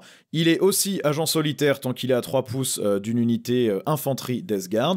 Il a aussi une aura à 12 pouces autour de lui de -1 PC, donc vous pouvez choisir une fois par round une unité à 12 pouces de lui ou lui-même, et lui jeter un stratagème dessus à -1 PC. Et en plus, aux alentours de lui, à 6 pouces autour de lui, toutes les attaques, toutes les unités ont le bénéfice du couvert. Après, au corps à corps, il a un petit peu moins d'attaques que ses concurrents dans les autres armées, c'est-à-dire qu'au lieu d'avoir 8 attaques de force 8, PA-2, dégâts 3, il en a que 7, et au lieu d'avoir 16 attaques de force 6, PA-1, dégâts 1, il en a que 14. Ça reste quand même pas mal, d'autant plus que ses attaques ont touche fatale, comme quasiment toute la Death Guard, ce qui du coup le rend quand même, finalement, il est peut-être même plus menaçant avec touche fatale que ceux qui ont 2 attaques de plus, mais n'ont pas touche fatale. Je pense qu'il est très intéressant dans la majorité des détachements. Il tape un peu moins fort, peut-être même pas, peut-être qu'il tape un peu plus fort que les autres dans les autres armées. Ses auras sont excellentes, le -1 PC c'est vraiment très bien. Je pense que c'est un bon perso. 195 points c'est cher. C'est un profil qui est quand même très résistant, hein, endurance 12. Par contre, vous êtes en mouvement 8 pouces, donc bon, attention sur les déplacements. Mais il aura pas de mal à suivre le reste de l'armée de toute façon pour rester dans les 3 pouces et rester agent solitaire, puisque le reste de l'armée n'avance pas beaucoup plus que lui non plus. La variante ailée, elle est au même prix, 195 points, par contre elle est que endurance 11 et non pas 12. Ses aptitudes ne sont pas les mêmes, il force un test d'ébranlement sur les unités, sur une unité après qu'il est chargé, sur une des unités qu'il a chargé, un test d'ébranlement à -1, donc ça c'est très bien pour empêcher l'ennemi par exemple de se buffer, de se mettre un stratagème, etc. Et puis il force aussi les tests de fuite désespérée au corps à corps. Sur toutes les unités à 6 pouces de lui, les unités qui veulent s'enfuir doivent faire un test de fuite désespérée, sauf monstres et véhicules. Il a le même profil d'attaque que le Prince Démon à pied. Je pense qu'il est intéressant. Déjà, il est rapide pour la Death Guard, mouvement de 12 pouces. Il est bien résistant quand même, ça reste endurance 11, 10 PV. C'est quand même pas ridicule. Avec une invulna 4, c'est pas si facile que ça à sortir. Et puis, je pense qu'il est très bien pour aller coincer une unité ennemie. Vous le faites foncer dès le début, vous forcez l'ennemi à pas pouvoir se mettre des stratagèmes, à être ébranlé, à devoir faire des tests de fuite désespérés, etc. Je pense qu'il peut être intéressant pour gêner l'ennemi pendant que vous, le reste de votre armée, avance petit à petit sur la table, puisque votre armée est quand même pas très rapide. On a ensuite le Seigneur de la Virulence, qui lui coûte 90 points, ce qui est, je trouve, pas cher pour un profil de perso Terminator. C'est quand même endurance 7, 6 PV, sauvegarde à 2, un vulna 4. Il donne la relance des blessures au tir à toute l'unité qu'il mène, et en plus, il donne la relance des 1 pour toucher sur une unité à 30 pouces de lui et visible, et cette relance des 1, elle est pour toute l'armée, et si on tire avec des armes déflagration, c'est la relance de toutes les touches, pas juste des 1. Donc c'est vraiment très très bon. Il a en plus un bon lance-flamme, force 5, PA-1, dégâts 1, ignore le couvert, jumelé et anti-infanterie 2+, donc vous allez tout blesser sur 2+, et relancer les blessures en plus. Et puis au corps à corps, il a quand même un point énergétique, 5 attaques, force 8, PA-2, dégâts 2, touche fatale. Je pense que si vous prenez des Terminator Blight Lords, vous leur mettez systématiquement ce personnage pour leur donner la relance des blessures et la relance des touches de 1, plus la relance de toutes les touches sur certaines de leurs armes. Je pense que c'est quasi systématique. Pour 90 points, franchement, ça vaut le coup. Il est vraiment costaud, il donne de vraiment bons bonus, je pense que c'est un très bon personnage.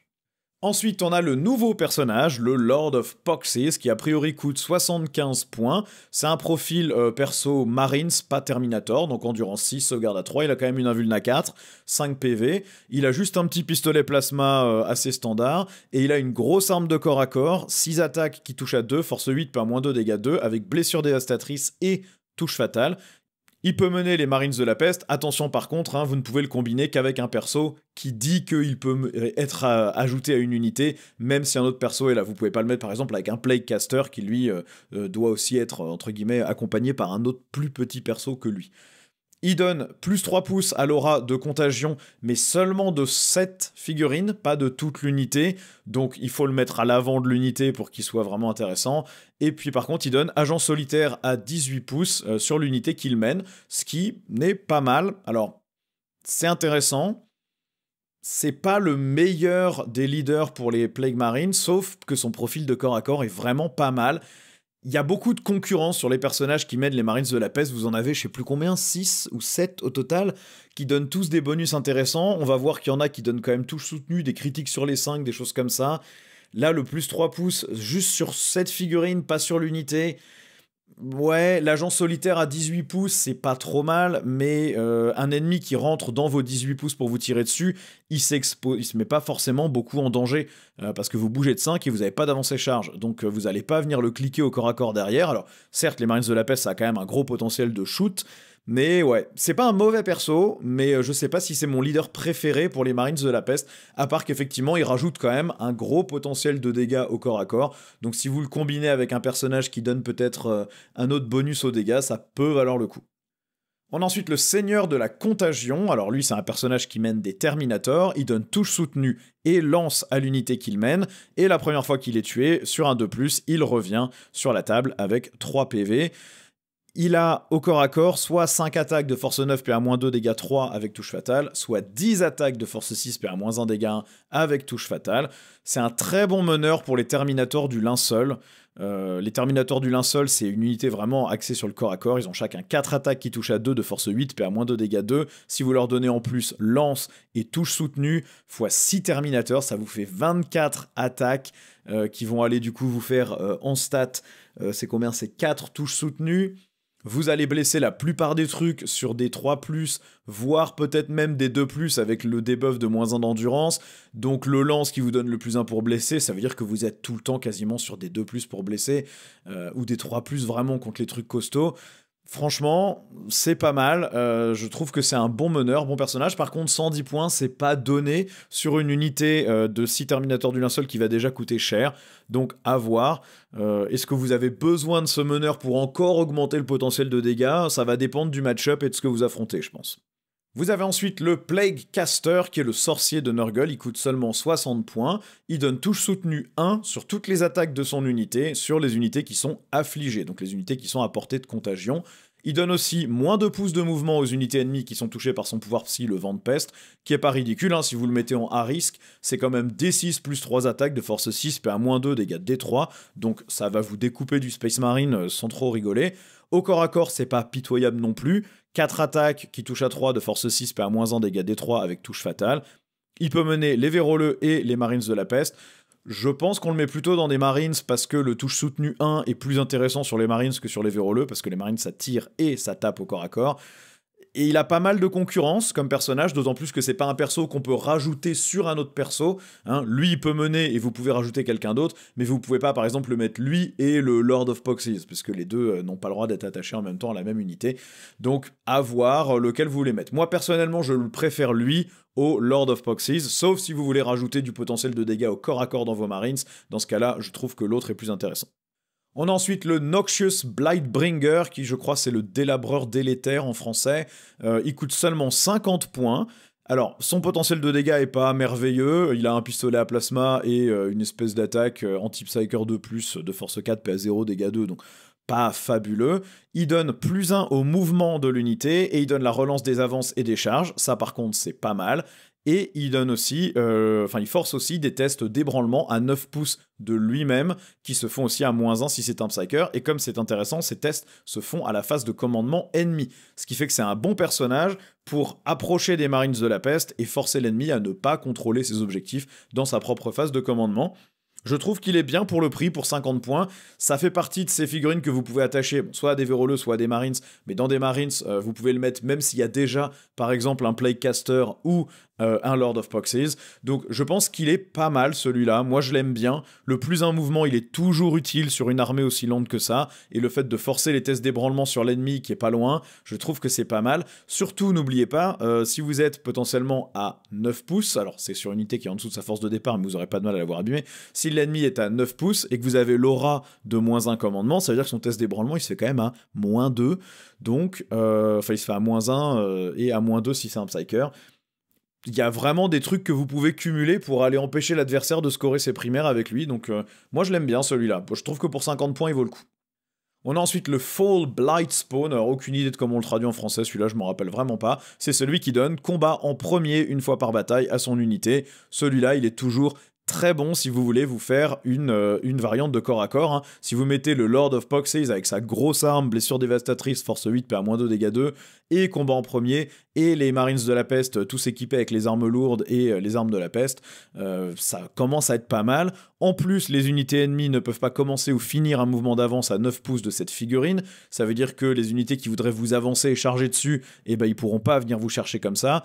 Il a en plus un très bon lance-flamme anti-infanterie 2+, force 7, PA-2, dégâts 2. Donc lui, je le trouve bien aussi, pour 60 points, il fait plaisir, et vous pouvez en plus l'attacher à une unité qui aurait déjà, par exemple, le Lord of Foxes. Donc je trouve qu'il se mélange bien avec ce nouveau perso à 75 points. Par contre, bah, vous mettez les deux persos, vous avez quand même 135 points en plus du prix des Plague Marines, quoi.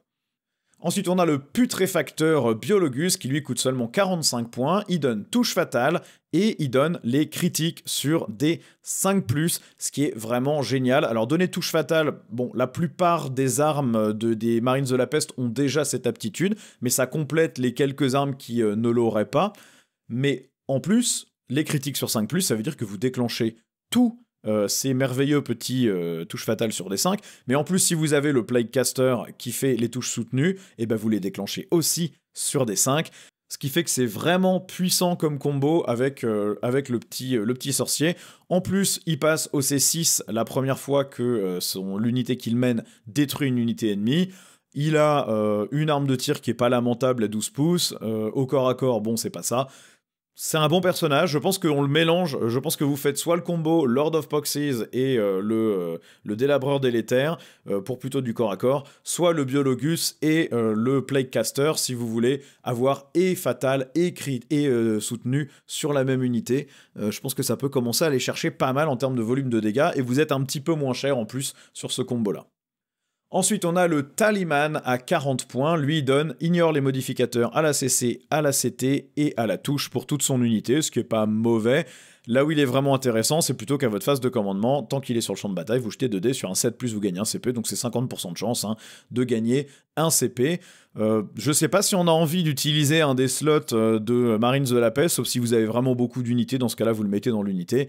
Si vous avez plus d'unités de Marines de la Peste, il n'y a pas forcément de contre-indication à le prendre tout seul, à le cacher quelque part, et à l'utiliser comme générateur de PC. Il y a plein de détachements qui ont des stratagèmes à 2 PC, donc en ayant lui et un prince démon avec une aura pour réduire les coûts en PC, ça commence à être un petit peu plus jouable sur ces détachements-là. Donc moi je pense que vous pouvez presque le jouer en solo, il a pas agent solitaire, mais bon c'est un petit bonhomme tout seul, il est pas dur à cacher. Si vous avez des unités de Plague Marines qui ont encore un slot, vous pouvez le mettre dedans, mais si vous en avez pas, je pense que vous pouvez vous permettre de le prendre tout seul. On a ensuite le Chirurgien de la Peste à 50 points. Alors lui, il ramène une figurine de son unité par phase de commandement Death Guard. Ça peut être un des 3 figurines dans un des détachements. Je crois que c'est le détachement des champions où ça booste un peu toutes les unités menées par des persos. Ça donne du coup une unité de Marines de la Peste un peu compliquée à sortir parce que si vous n'arrivez pas à tous les tuer, il peut en ramener jusqu'à 3 par tour en stats 2. Donc il ramène des armes spéciales, il gagne de la distance de mouvement, il gagne de l'OC, c'est pas mal. Et pour ses propres attaques, il a les critiques sur les 5 ou les critiques sur les 4 s'il attaque une unité en dessous de sa demi-force. Bon, pourquoi pas, mais il le donne pas à l'unité, c'est que pour lui, donc c'est moins intéressant. C'est pas mon meneur préféré, mais là encore, si vous avez une unité de Marines de la Peste qui n'a qu'un seul leader, et que vous avez les points pour le mettre, vous vous retrouvez avec une unité de ligne au C2 qui va régénérer des dégâts, c'est pas mal. Et enfin, on a le Porticone à 45 points qui donne +1 à l'OC de son unité, mais comme il mène que des Plague Marines, ça fait des Plague Marines OC3. Alors, Pourquoi pas, il enlève aussi l'ébranlement d'une unité Death Guard à 12 pouces, une seule fois par bataille, en début de phase, donc vous pouvez potentiellement libérer une unité qui pourra quand même faire des secondaires, ou qui pourra peut-être se replier en début de phase de mouvement, ou qui pourra se cibler avec un stratagème, etc. Pourquoi pas, vous pouvez vous faire une unité méga OC et grosse résistance en ayant lui et le chirurgien de la peste, mais je trouve pas que ça soit le meilleur combo pour vos Marines de la peste. Ils sont déjà au C2, est-ce que les passer au C3 sur une unité qui est déjà endurance 6, 2 PV par figurine, est-ce que ça vaut le coup? Bon, pas sûr, moi c'est pas mon préféré celui-là. Justement, quand on parle des Marines de la Peste, alors, ils vous coûtent 100 points pour 5, 140 points si vous les prenez par 7, et 200 points si vous les prenez par 10. Ils sont OC2, ils sont endurance 6, ils ont 2 PV, mouvement 5+, la sauvegarde à 3+, classique des Space Marines. Quand ils tirent sur une unité, elle est, vous en choisissez une sur laquelle ils ont tiré, et celle-ci est automatiquement affligée, donc elle a tous les debuffs comme si elle était à portée de contagion, ce qui fait que ce sont de très bons préparateurs de dégâts pour le reste de l'armée. C'est un peu les unités que vous envoyez en avant de votre armée, parce que ça résiste bien, pendant que vous bombardez avec vos véhicules et autres. Alors, ils ont une pactée de l'arme spéciale. Donc, par exemple, un lance-plasma ou autre arme spéciale sur le champion. Il peut avoir un gantelet énergétique ou une arme bubotique. Je pense que le gantelet énergétique est un peu plus intéressant. Ils peuvent avoir 2 lance-grenades s'ils sont 10. C'est des lance-grenades qui font D3 attaques avec déflagration, force 6, PA-1 dégâts 2 et touche fatale. Ils peuvent avoir des crash pest qui sont des lance-flammes anti-infanterie 2+, des lance-pest qui sont des lance-flammes anti-infanterie 4+, où je mélange les noms, c'est peut-être l'inverse, mais bon, en tout cas, ils peuvent avoir jusqu'à 4 lance-flammes s'ils sont 10, 2 qui sont bons et 2 qui sont plus classiques, ou alors ils peuvent avoir à la place de ces petits lance-flammes de base 2 fuseurs ou 2 plasma. Pour le corps à corps, s'ils sont 10, ils peuvent avoir 2 armes bubotiques, c'est 4 attaques, force 5, PA-2 dégâts 1. Ils peuvent aussi, s'ils sont 10, avoir 2 armes lourdes, 3 attaques qui touchent à 4 par contre, force 8, PA-2 dégâts 2. Et ils peuvent prendre une icône qui réduit le commandement ennemi, mais comme l'icône vous empêche de prendre une arme spéciale, je pense que vous la prenez jamais. Donc vous pouvez pas prendre toutes les armes spéciales, parce que sinon ça vous fait 2, 4, 6, 8, 10, et donc comme vous êtes que 10 avec le champion, ça fonctionne pas. Par contre, vous pouvez prendre un lance-plasma, plus 2 lance-grenades, plus 2 gros lance-flammes, plus peut-être 2 autres lance-plasma, vous retrouvez avec une armée, ou alors 2 Melta, vous retrouvez avec une unité qui tire fort, et vous avez encore de la place pour rajouter 2 armes lourdes et une arme bubotique, par exemple, ce qui fait que vous avez quand même un potentiel de corps à corps, ou alors vous blindez sur les 4 armes de corps à corps, plus l'arme bubotique ou le point énergétique du champion, et vous comblez les 5 autres slots avec des armes de tir. Donc c'est une unité qui est très polyvalente, très versatile, qui peut taper vraiment fort, elle est super buffable, vous allez en prendre dans toutes vos listes.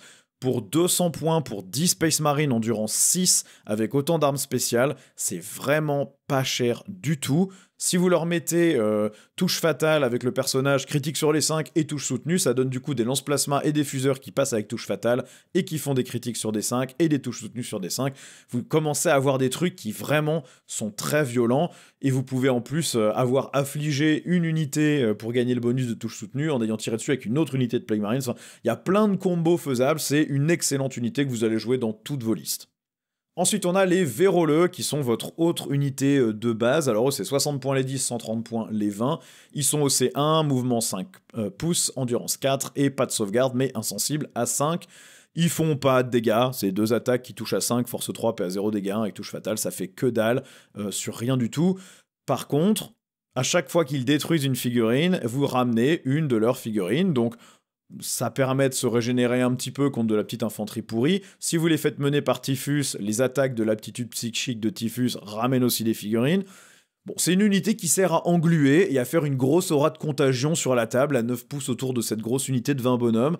Dans le détachement véroleux, ils sont vraiment bien, vous pouvez en avoir jusqu'à 150 sur la table, ce qui commence à être vraiment dur à sortir. 150 parce qu'ils passent ligne, donc vous avez 6 unités de 20 et vous en gagnez 3 autres de 10 au fur et à mesure du tour, c'est la règle du détachement. Dans tous les détachements, ils peuvent avoir une utilité, ça sera jamais de faire des dégâts, mais par contre, engluer, tenir un objectif central, obliger l'ennemi à vraiment envoyer du volume dessus pour les sortir, ça vaut toujours le coup, et en plus ils sont infiltrateurs, ce qui fait que vous pouvez dès le début de la partie les coller sur un objectif du No Man's Land et obliger l'ennemi à s'exposer pour tuer une unité qui vaut 60 ou 130 points, et du coup, bah, vous pouvez défoncer ce qu'ils ont été obligés de sortir, donc ça reste toujours un choix intéressant. Alors ensuite on a les Terminator Blightlord qui ont eu un petit glow-up dans ce codex. Alors ils coûtent 115 points si vous les prenez par 3, 180 points si vous les prenez par 5, 370 points si vous les prenez par 10. Ils sont endurance 7 avec 3 PV, sauvegarde à 2, 1 vuln à 4, donc c'est des Terminator custo avec 1 PV de moins. Ils bougent à 5, ils sont au C1. Si ils sont menés par un personnage ou qu'ils sont 5 figurines ou plus, quand ils démarrent la bataille, hein, si vous perdez des figurines en cours de route, c'est pas grave, ils ont force plus 1 et pénétration d'armure plus 1 sur toutes les attaques de tir sur les unités affligées. Sachant que de toute façon, quasiment toutes les armes spéciales que vous pouvez prendre, c'est si vous les prenez par 5, et bah vous allez quasiment jamais les jouer par 3. Maintenant, pour 115 points, 3 Terminator en gardien de but, même sans personnage, c'est quand même 9 PV endurance 7 avec une invuln à 4 que l'adversaire doit venir sortir pour vous reprendre votre objectif. Certes, c'est que au C3, mais bon, ça peut quand même agir comme un petit dissuasif pour l'adversaire.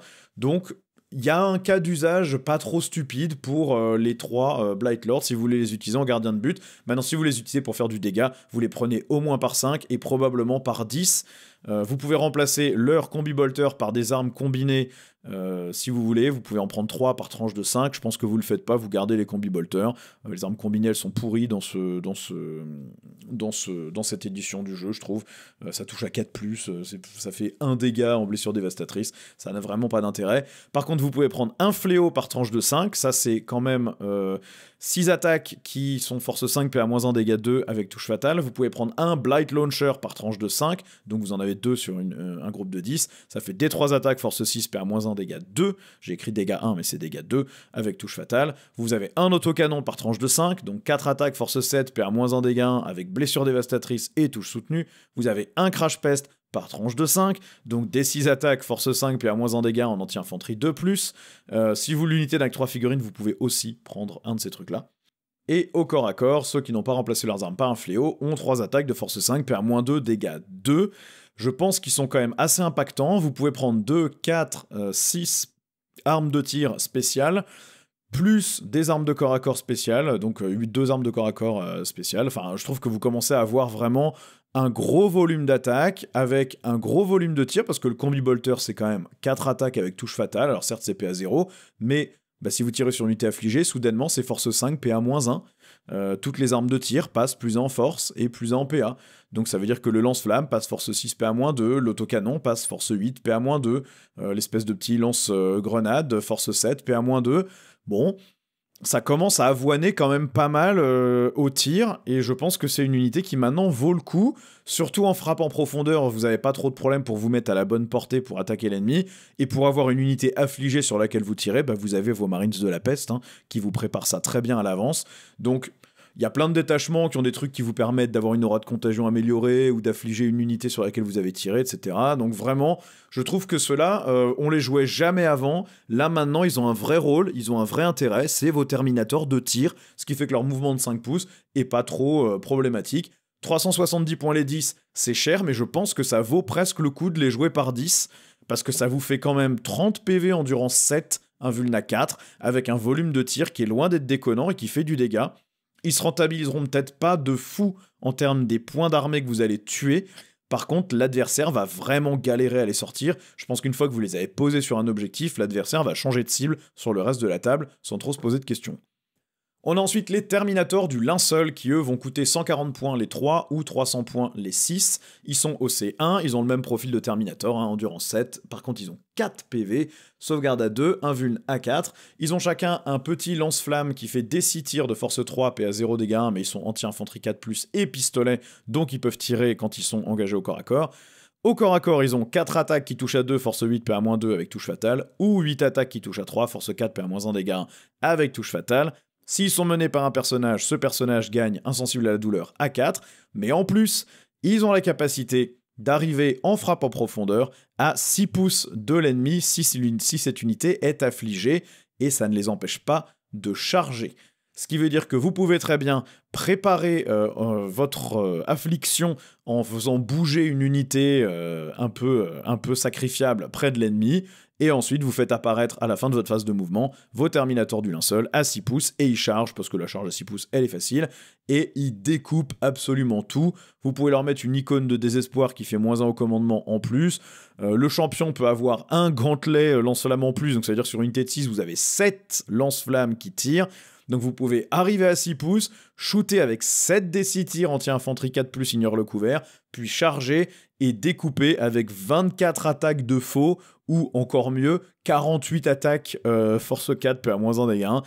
C'est une unité des enfers à affronter, je pense.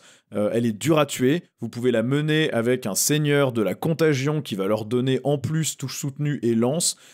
Ça fait un pack ultra cher à 410 ou 415 points pour les 6 plus le seigneur, mais c'est un truc qui vous tuera absolument tout et n'importe quoi au corps à corps, avec lance, touche soutenue, les petits lance-flammes, les machins. Enfin, c'est vraiment une unité horrible à gérer pour l'adversaire, et je pense que vous allez en prendre dans quasiment toutes vos listes, soit par 3, soit par 6, en fonction des points que vous avez. Elle vaut toujours le coup, je pense. On a ensuite les rejetons du chaos à 80 points. Alors ils bougent qu'à 8 pouces par rapport aux 10 pouces des autres codex. Par contre ils sont endurants 7, 4 PV, sauvegarde à 4. Ils ont éclaireur 6 pouces. Ils ont un insensible à 5. Et leur règle spéciale c'est à chaque fois qu'une attaque de mêlée leur est allouée, vous jetez un dé sur 4+, vous faites une blessure mortelle à l'ennemi sur un maximum de 6 dés par unité ennemie qui vous attaque. Donc un maximum de, en stat, 3 blessures mortelles par rapport à l'ennemi. Mais ça veut dire que vous pouvez les faire foncer, engager un truc au corps à corps avec eux, et puis obliger l'ennemi à se faire mal tout seul en essayant de vous tuer, sachant que ces attaques ont quand même peu de chances de vous tuer direct, parce que 4 PV et insensible à 5. Ils ont un volume d'attaque qui est loin d'être ridicule. Ils sont quand même nettement moins mobiles que dans les autres codex, parce que éclaireur 6 au lieu de 8 et mouvement 8 au lieu de 10, mais par contre, ils sont toujours bons pour aller faire des secondaires, pour aller se mettre sur un objectif et obliger l'adversaire à s'exposer. C'est que 80 points, ils sont vraiment bien.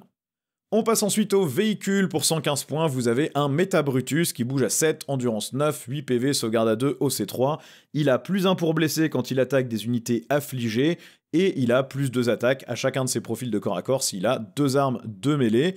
Donc, ce que vous allez faire, c'est le mettre en corps à corps, comme ça vous êtes sûr que quand il tape un truc affligé, et puis là, +2 attaques, donc ça veut dire qu'il a par exemple 10 attaques de fléau, et 6 attaques de marteau, par exemple, force 14, PA-3, dégâts D6 +1, qui auront en plus +1 pour blesser, donc voilà, ça commence à faire mal.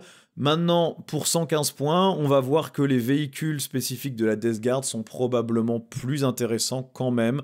Il a un bon potentiel de dégâts, sans doute supérieur aux véhicules de la Death Guard, mais au final, les véhicules spécifiques Death Guard seront plus résistants et coûtent moins cher.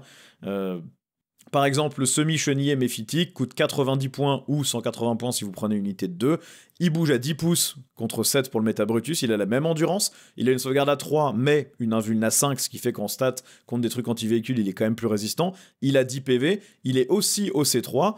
Mais en plus, il a +1 pour toucher et +1 pour blesser quand il tire sur un monstre ou un véhicule. Son multifuseur a touche fatale, donc ça veut dire que c'est un multifuseur qui fait 2 tirs, touche fatale, force 9 mais +1 pour blesser, qui touche à 2+ sur les monstres et véhicules, PA-4, dégâts D6, plus fusion 2. C'est très bon.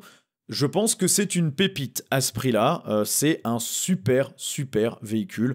Je pense que vous allez le prendre dans quasiment toutes vos listes. Moi, je compare avec ce que j'ai par exemple en AdMech. En AdMech, pour seulement 15 points de moins, pour 75 points, j'ai un petit marcheur qui bouge pareil, qui a endurance 7 contre 9 ici, 7 PV contre 10 ici, qui a un commandement de 7 contre 6 ici, OC2 contre 3 ici, qui n'a pas de +1 pour toucher, pas de +1 pour blesser. Il a 2 tirs de canon laser qui touchent à 4+, avec touche soutenue 1.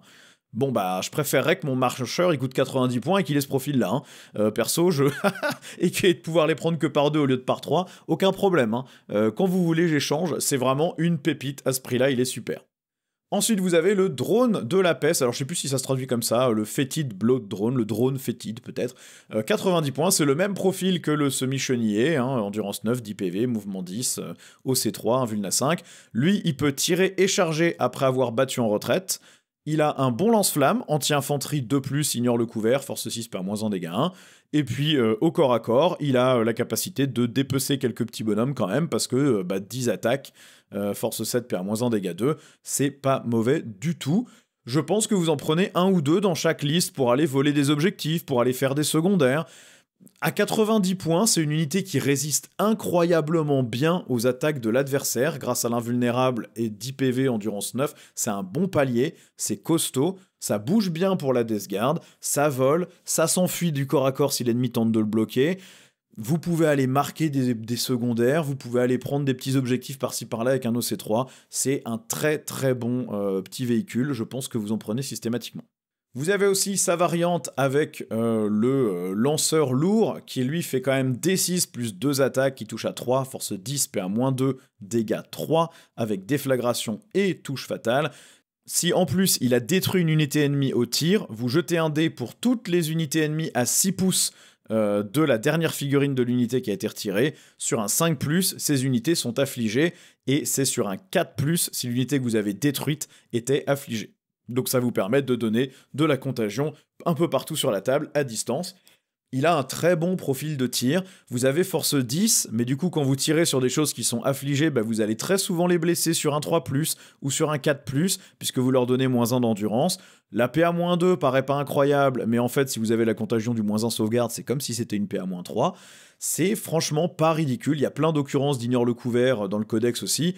Donc, vraiment, c'est un très bon petit véhicule aussi, avec un potentiel de tir plus violent. Alors certes, c'est 100 points, c'est un petit peu plus cher que l'autre, pour le même profil de résistance, mais le potentiel de dégâts est quand même un petit peu plus fort. Par contre, au corps à corps, évidemment, il est moins efficace que l'autre. Il n'a que le Plague Probe, et non, il n'a plus l'espèce de moissonneur sur le devant. Moi, je l'aime bien, celui-là aussi. Je le trouve intéressant aussi pour faire du dégât. C'est quand même un truc qui peut vous laver un pack de Terminator si vous avez de la chance sur le nombre de tirs. Donc, ouais, ça se prend. Ensuite, vous avez le gros mortier, là, le Plague Burst Crawler. Donc lui, ça reste endurance 10, 12 PV, sauvegarde à 2, invuln à 5, OC3, mouvement 10 pouces. Il a toujours son gros mortier avec déflagration et tir indirect et touche fatale, qui fait D6 plus 3 attaques, force 8, PA-1, dégâts 2. Et s'il a touché quelque chose avec son mortier, vous jetez un dé pour l'unité que vous avez touchée, et un dé pour chaque autre unité ennemie à 3 pouces de cette cible. Et sur un 6, cette unité doit prendre D3 blessures mortelles, et c'est sur un 5 si l'unité pour laquelle vous jetez le dé est affligée. Donc il fait potentiellement des petites mortelles par-ci par-là, même s'il n'y a pas tant que ça de chance que ça se déclenche. Maintenant, il a quand même ce gros mortier. Il a en plus soit les canons à entropie, force 10, PA-3, dégâts D6 plus 1, c'est qu'une attaque par canon, mais ça vaut le coup. Soit vous remplacez ça par des lance-flammes. Vous avez beaucoup d'anti-infanterie dans l'armée, normalement, déjà, entre les Plague Marines, entre peut-être les Blight Lords, peut-être même les drones. Je sais pas si vous avez encore besoin de rajouter des lance-flammes anti-infanterie de plus sur ce véhicule. Moi, perso, j'aurais tendance, pour le coup en points, pour 195 points, à en faire un truc vraiment anti-élite ou anti-véhicule, donc prendre les canons à entropie. Maintenant, la variante avec les lance-flammes anti-infanterie de plus reste intéressante. C'est un très bon véhicule, il est cher, mais il est quand même assez costaud, et son potentiel de dégâts est loin d'être ridicule, même si pour le coup, lui, la PA-1 lui fait un petit peu mal, parce que il a pas Ignore le couvert, donc ça veut dire que même avec le -1 sauvegarde en debuff, si c'est ce que vous avez choisi, si l'ennemi est à couvert, vous êtes quand même que PA-1 sur les tirs de son mortier, ce qui n'est pas si incroyable que ça. Ensuite, on a les Predators, l'Annihilator et le Destructor. L'Annihilator est à 140 points, il a toujours ses canons laser. Quand il a tiré sur un monstre ou un véhicule, vous jetez un dé. Sur un 5+, cette unité subit des 3 mortels, et c'est sur un 4+, si l'unité était affligée. C'est un petit bonus de dégâts qui a une chance sur 2 de se déclencher.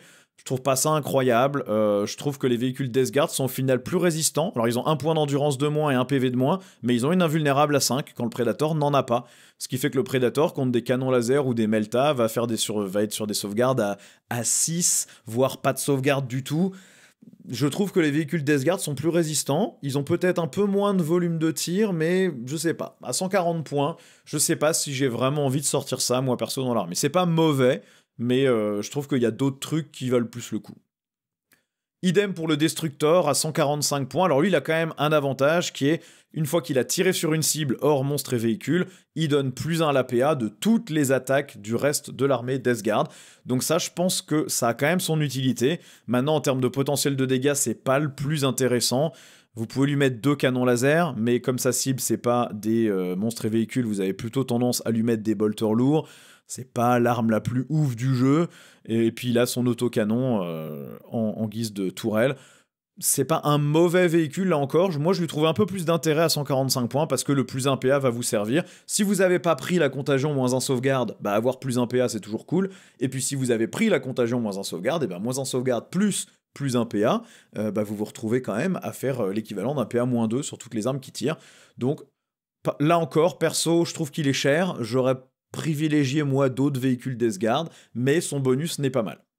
On a ensuite le Defiler qui bouge à 8 pouces ici, alors il passe toujours au-dessus des petits terrains de 4 pouces et des véhicules et monstres amis.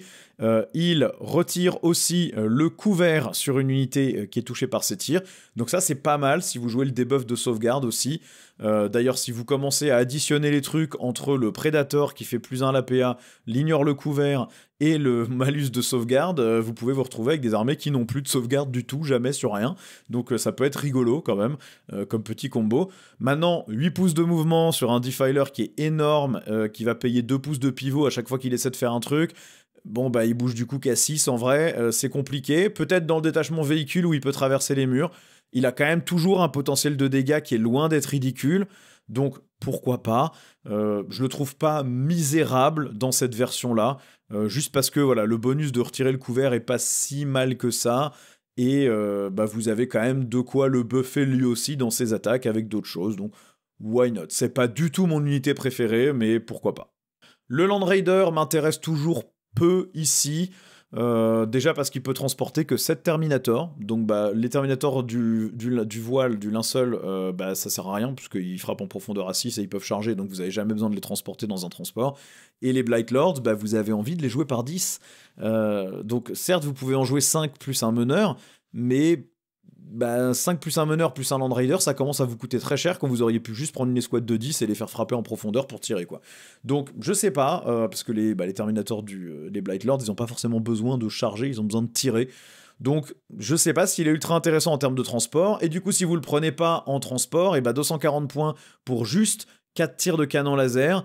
Bon, je suis pas forcément un fan incroyable du Land Raider ici. C'est pas mauvais, mais c'est pas hallucinant. Dans le détachement véhicule, il aura peut-être son rôle. Mais s'ils font une petite FAQ et qui permettent de mettre 11 Terminator, les 10 Blight Lords plus le perso, pourquoi pas, pour faire une vraie plateforme de tir où on descend avec les Blight Lords, on tire et ensuite on charge. Ça pourrait les rendre intéressants aussi. Maintenant, bon, vous avez quand même des trucs qui coûtent moins cher et qui font plus mal, donc je sais pas. Ce bon vieux Rhino, lui, il est toujours intéressant en Death Guard, bah parce que vous êtes lent, donc vous avez envie de trimballer vos Marines de la peste un petit peu plus vite avec ce petit Rhino, d'autant plus qu'il a quand même la règle de support de feu, c'est-à-dire que il tire sur une unité, l'unité qui vient d'en débarquer tire sur la même, et cette unité-là gagne la relance des blessures.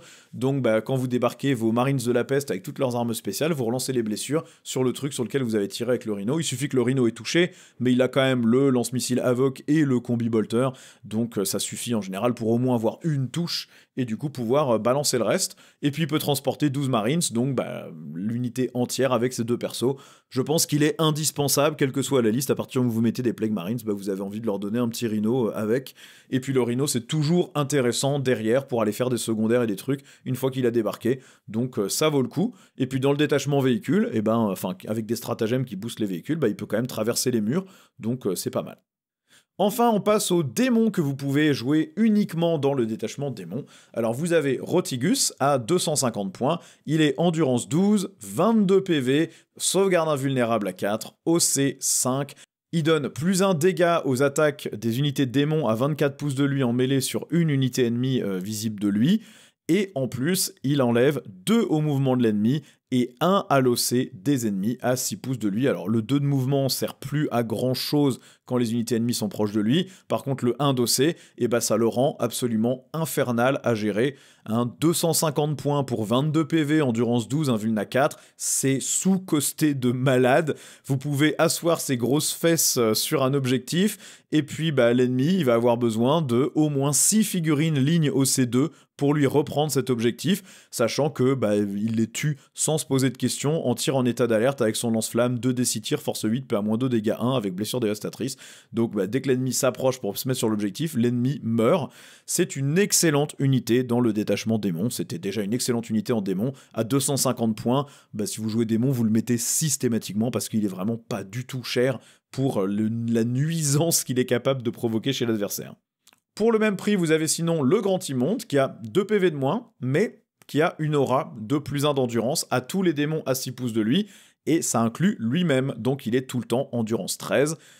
Il donne aussi -1 à l'endurance d'une unité ennemie à 12 pouces de lui à la phase de mouvement, jusqu'à votre prochaine phase de mouvement. J'ai l'impression que ça se cumule avec le -1 endurance des contagions, ce qui fait que vous auriez une unité ennemie à -2 d'endurance à 12 pouces de lui, donc là encore, ça peut faire vraiment très mal pour augmenter le potentiel de dégâts. Puisque si vous avez une unité endurance 6, elle passe endurance 4, donc soudainement vous avez besoin que de force 8 pour les blesser sur des 2+, au lieu de force 12. Donc c'est toujours très très bon en démon, ça rend tout nettement plus solide, ça bouche la table parce que c'est un gros socle, dans le détachement démon, il peut traverser les murs pour aller s'asseoir là où il veut, et puis pour le sortir, faut quand même se lever tôt, parce que l'insensible à 6, les 20 PV, endurance 12, l'invuln à 4, c'est vraiment pas facile à dégager de la table. Ensuite, on a les porte-peste à 110 points pour 10 figurines. Ils ont toujours leur sticky objectif, donc tant que vous avez contrôlé un objectif, vous le gardez jusqu'à ce que l'adversaire se remette dessus. Ils sont endurance 5, 2 PV, OC2 avec une invuln à 5. Ils passent en endurance 6 à portée d'un Grand Immonde, donc ça tient très bien les objectifs. Par contre, en termes de dégâts, c'est pas merveilleux. Vous faites 2 attaques de force 4, PA-1, dégâts 1, touche fatale. C'est pas incroyable. Ça reste une bonne unité dans le détachement démon pour aller choper des objectifs et puis forcer l'adversaire à utiliser beaucoup plus de ressources que 110 points pour réussir à les tuer. Ensuite, vous avez les Plague Drones, là, les espèces de chevaucheurs de mouches. Eux, ils vont donner la relance des blessures à toutes les unités démons qui tirent sur la cible sur laquelle eux-mêmes ont tiré. Donc en gros, ces petits chevaucheurs de mouches tirent sur un truc, et ensuite tous les autres démons vont relancer les blessures jusqu'à la fin du tour, donc y compris au corps à corps. Bon, ça paraît pété, mais ça l'est pas, parce que ça n'affecte pas les unités Death Guard, donc vous pourrez pas juste avoiner au tir derrière en relançant toutes les blessures, ça marche qu'avec les dégâts de vos unités démons, et vos unités démons, elles tapent pas très très fort, sauf peut-être les démons majeurs. Ils ont un bon mouvement de 10 pouces, ça reste quand même endurance 8, 5 PV avec une invulnérable au C2, donc c'est capable de prendre des objectifs, c'est une très bonne unité de secondaire à 115 points les 3, je pense qu'à 230 points les 6, par contre, je suis pas sûr qu'on a envie de les prendre par 6, parce que là encore, par 6, ce serait pour faire du dégât, le potentiel de dégât est pas fou. Après, c'est des gros socles, 10 pouces de mouvement, ça peut faire un peu de blocage de mouvement en milieu de table, pour empêcher l'adversaire de vous reprendre des objectifs défendus par des trucs qui ont moins d'OC. Donc, c'est pas une mauvaise unité, elle synergise bien avec le reste de l'armée dans le détachement démon, je pense que vous pouvez les sortir. Ensuite, on a les bêtes de Nurgle à 70 points la bestiole ou 140 points les deux. C'est toujours une unité très pénible à tuer pour l'adversaire, puisque endurance 9, 7 PV, invuln à 5, et ça régénère toutes ses blessures à la fin de la phase si ça n'a pas été détruit. Donc ça veut dire que si l'adversaire vous laisse à 1 PV sur une bestiole à la fin de sa phase de tir, et qu'il n'a plus rien à vous mettre dedans, et vous remontez à 7 PV. Et comme vous êtes quand même au C3, une unité de 2, c'est 6 d'OC sur un objectif. Ça veut dire que les petites unités de base de 5 figurines au C1 ne vous les reprennent pas. Ils ont quand même éclaireur 6, ce qui est bien, avec mouvement 6, vous pouvez, dès le premier tour, si vous avez le tour 1, vous coller sur un objectif, et puis tanker les attaques ennemies sans trop vous poser de questions. C'est toujours une bonne unité à jouer, où vous pouvez l'amener en frappe en profondeur si ça vous amuse, juste pour bloquer certaines zones de la table. Et enfin, on a les Nurglings à 35 points les 3 socles, ou 60 points les 6 socles. Ils sont infiltrateurs, ils ont frappe en profondeur, et à chaque fois qu'une unité ennemie qui est à portée d'engagement de ces Nurglings est choisie pour combattre, il a -1 pour toucher, donc c'est une bonne unité de pénibilité pour l'adversaire. Vous les amenez avec autre chose, et vous débuffez l'ennemi quand il essaie de vous taper. Par contre, évidemment, ça ne se cumule pas avec la bénédiction de Nurgle qui donne -1 pour toucher, puisque dans cette version du codex, c'est -1 pour toucher, pas -1 à la CC ou à la CT. Ça reste quand même pour 60 points, 24 PV, endurance 3 avec une invuln à 5 qu'il faut tuer, donc c'est pas si facile que ça, et le potentiel de dégâts est vraiment minable, c'est 4 attaques par socle, force 2, par contre c'est touche fatale, donc si vous vous craquez un petit peu sur les 24 attaques de vos 6 socles, et vous pouvez quand même aller chercher 4 petits PV, pourquoi pas, ça peut se faire. Je pense que c'est plutôt une unité qui gêne l'ennemi. Ils sont au C0, donc ils peuvent pas faire d'action, ils peuvent pas prendre d'objectifs, mais ils sont toujours intéressants pour aller se téléporter dans une zone de déploiement et puis marquer un secondaire où il suffit d'avoir une unité dans cette zone. Voilà, il y a des trucs qui sont bien avec eux, et honnêtement, ils sont tellement pas chers que vous aurez quasiment toujours les 35 points pour en caler 3 petits socs dans votre liste. Je pense que ça fonctionne systématiquement. Bon, voilà pour ce codex Death Guard. Je le trouve très fort, je le trouve très bien. Je pense que les détachements sont vraiment bons, je pense que les unités sont vraiment, vraiment fortes, peut-être pas assez chères sur certaines, mais globalement, c'est un codex qui est bien écrit. On voit que c'est un codex intelligent, vous avez plein de synergies à aller chercher avec le bon perso, plus le bon debuff, plus la bonne unité, voire la combinaison de 2 persos dans le bon détachement avec la bonne amélioration. Vous avez presque un petit esprit admech d'empilement des debuffs ou des buffs, où finalement les datasheets individuels paraissent pas forcément merveilleuses, même si il y en a quand même quelques-unes qui sont vraiment bien. Mais une fois que vous commencez à faire en sorte que l'ennemi ait moins 1 d'endurance, et puis moins 1 à sa sauvegarde, et puis vous avez touche fatale, et vous avez des critiques sur les 5, et vous avez en plus un personnage qui tape un peu plus fort, et vous avez le stratagème qui va vous donner la relance des touches et des blessures. Une fois que vous commencez à additionner tout ça, vous vous rendez compte qu'en fait, ouais, un pack de Plague Marines avec 2 persos, ça va vous coûter 310, 320 points, mais en fait, ça va laver des unités qui valent 310 ou 320 points si vous cumulez les bons bonus. Donc, il y a un style de jeu qui est intéressant. À voir si les coups en points sont pas un petit peu trop bas. Je pense pas qu'il y ait de règles qui aient besoin d'être nerfées. Il y a rien où je hurle en me disant oh la vache, c'est complètement pété. Par contre, il y a quelques trucs que je trouve peut-être un petit peu sous-costés par rapport au profil de résistance ou à l'empilement potentiel de buffs que c'est capable de faire. À voir maintenant comment ça évoluera et comment ça se joue. En tout cas, je pense que si vous êtes joueur Death Guard, vous êtes très content de ce codex. C'est quasiment que du up, que du bonus, que du boost. Donc il n'y a pas de raison d'être déçu. C'était une armée qui performait déjà bien et qui, je pense, va performer encore mieux avec ce codex-là.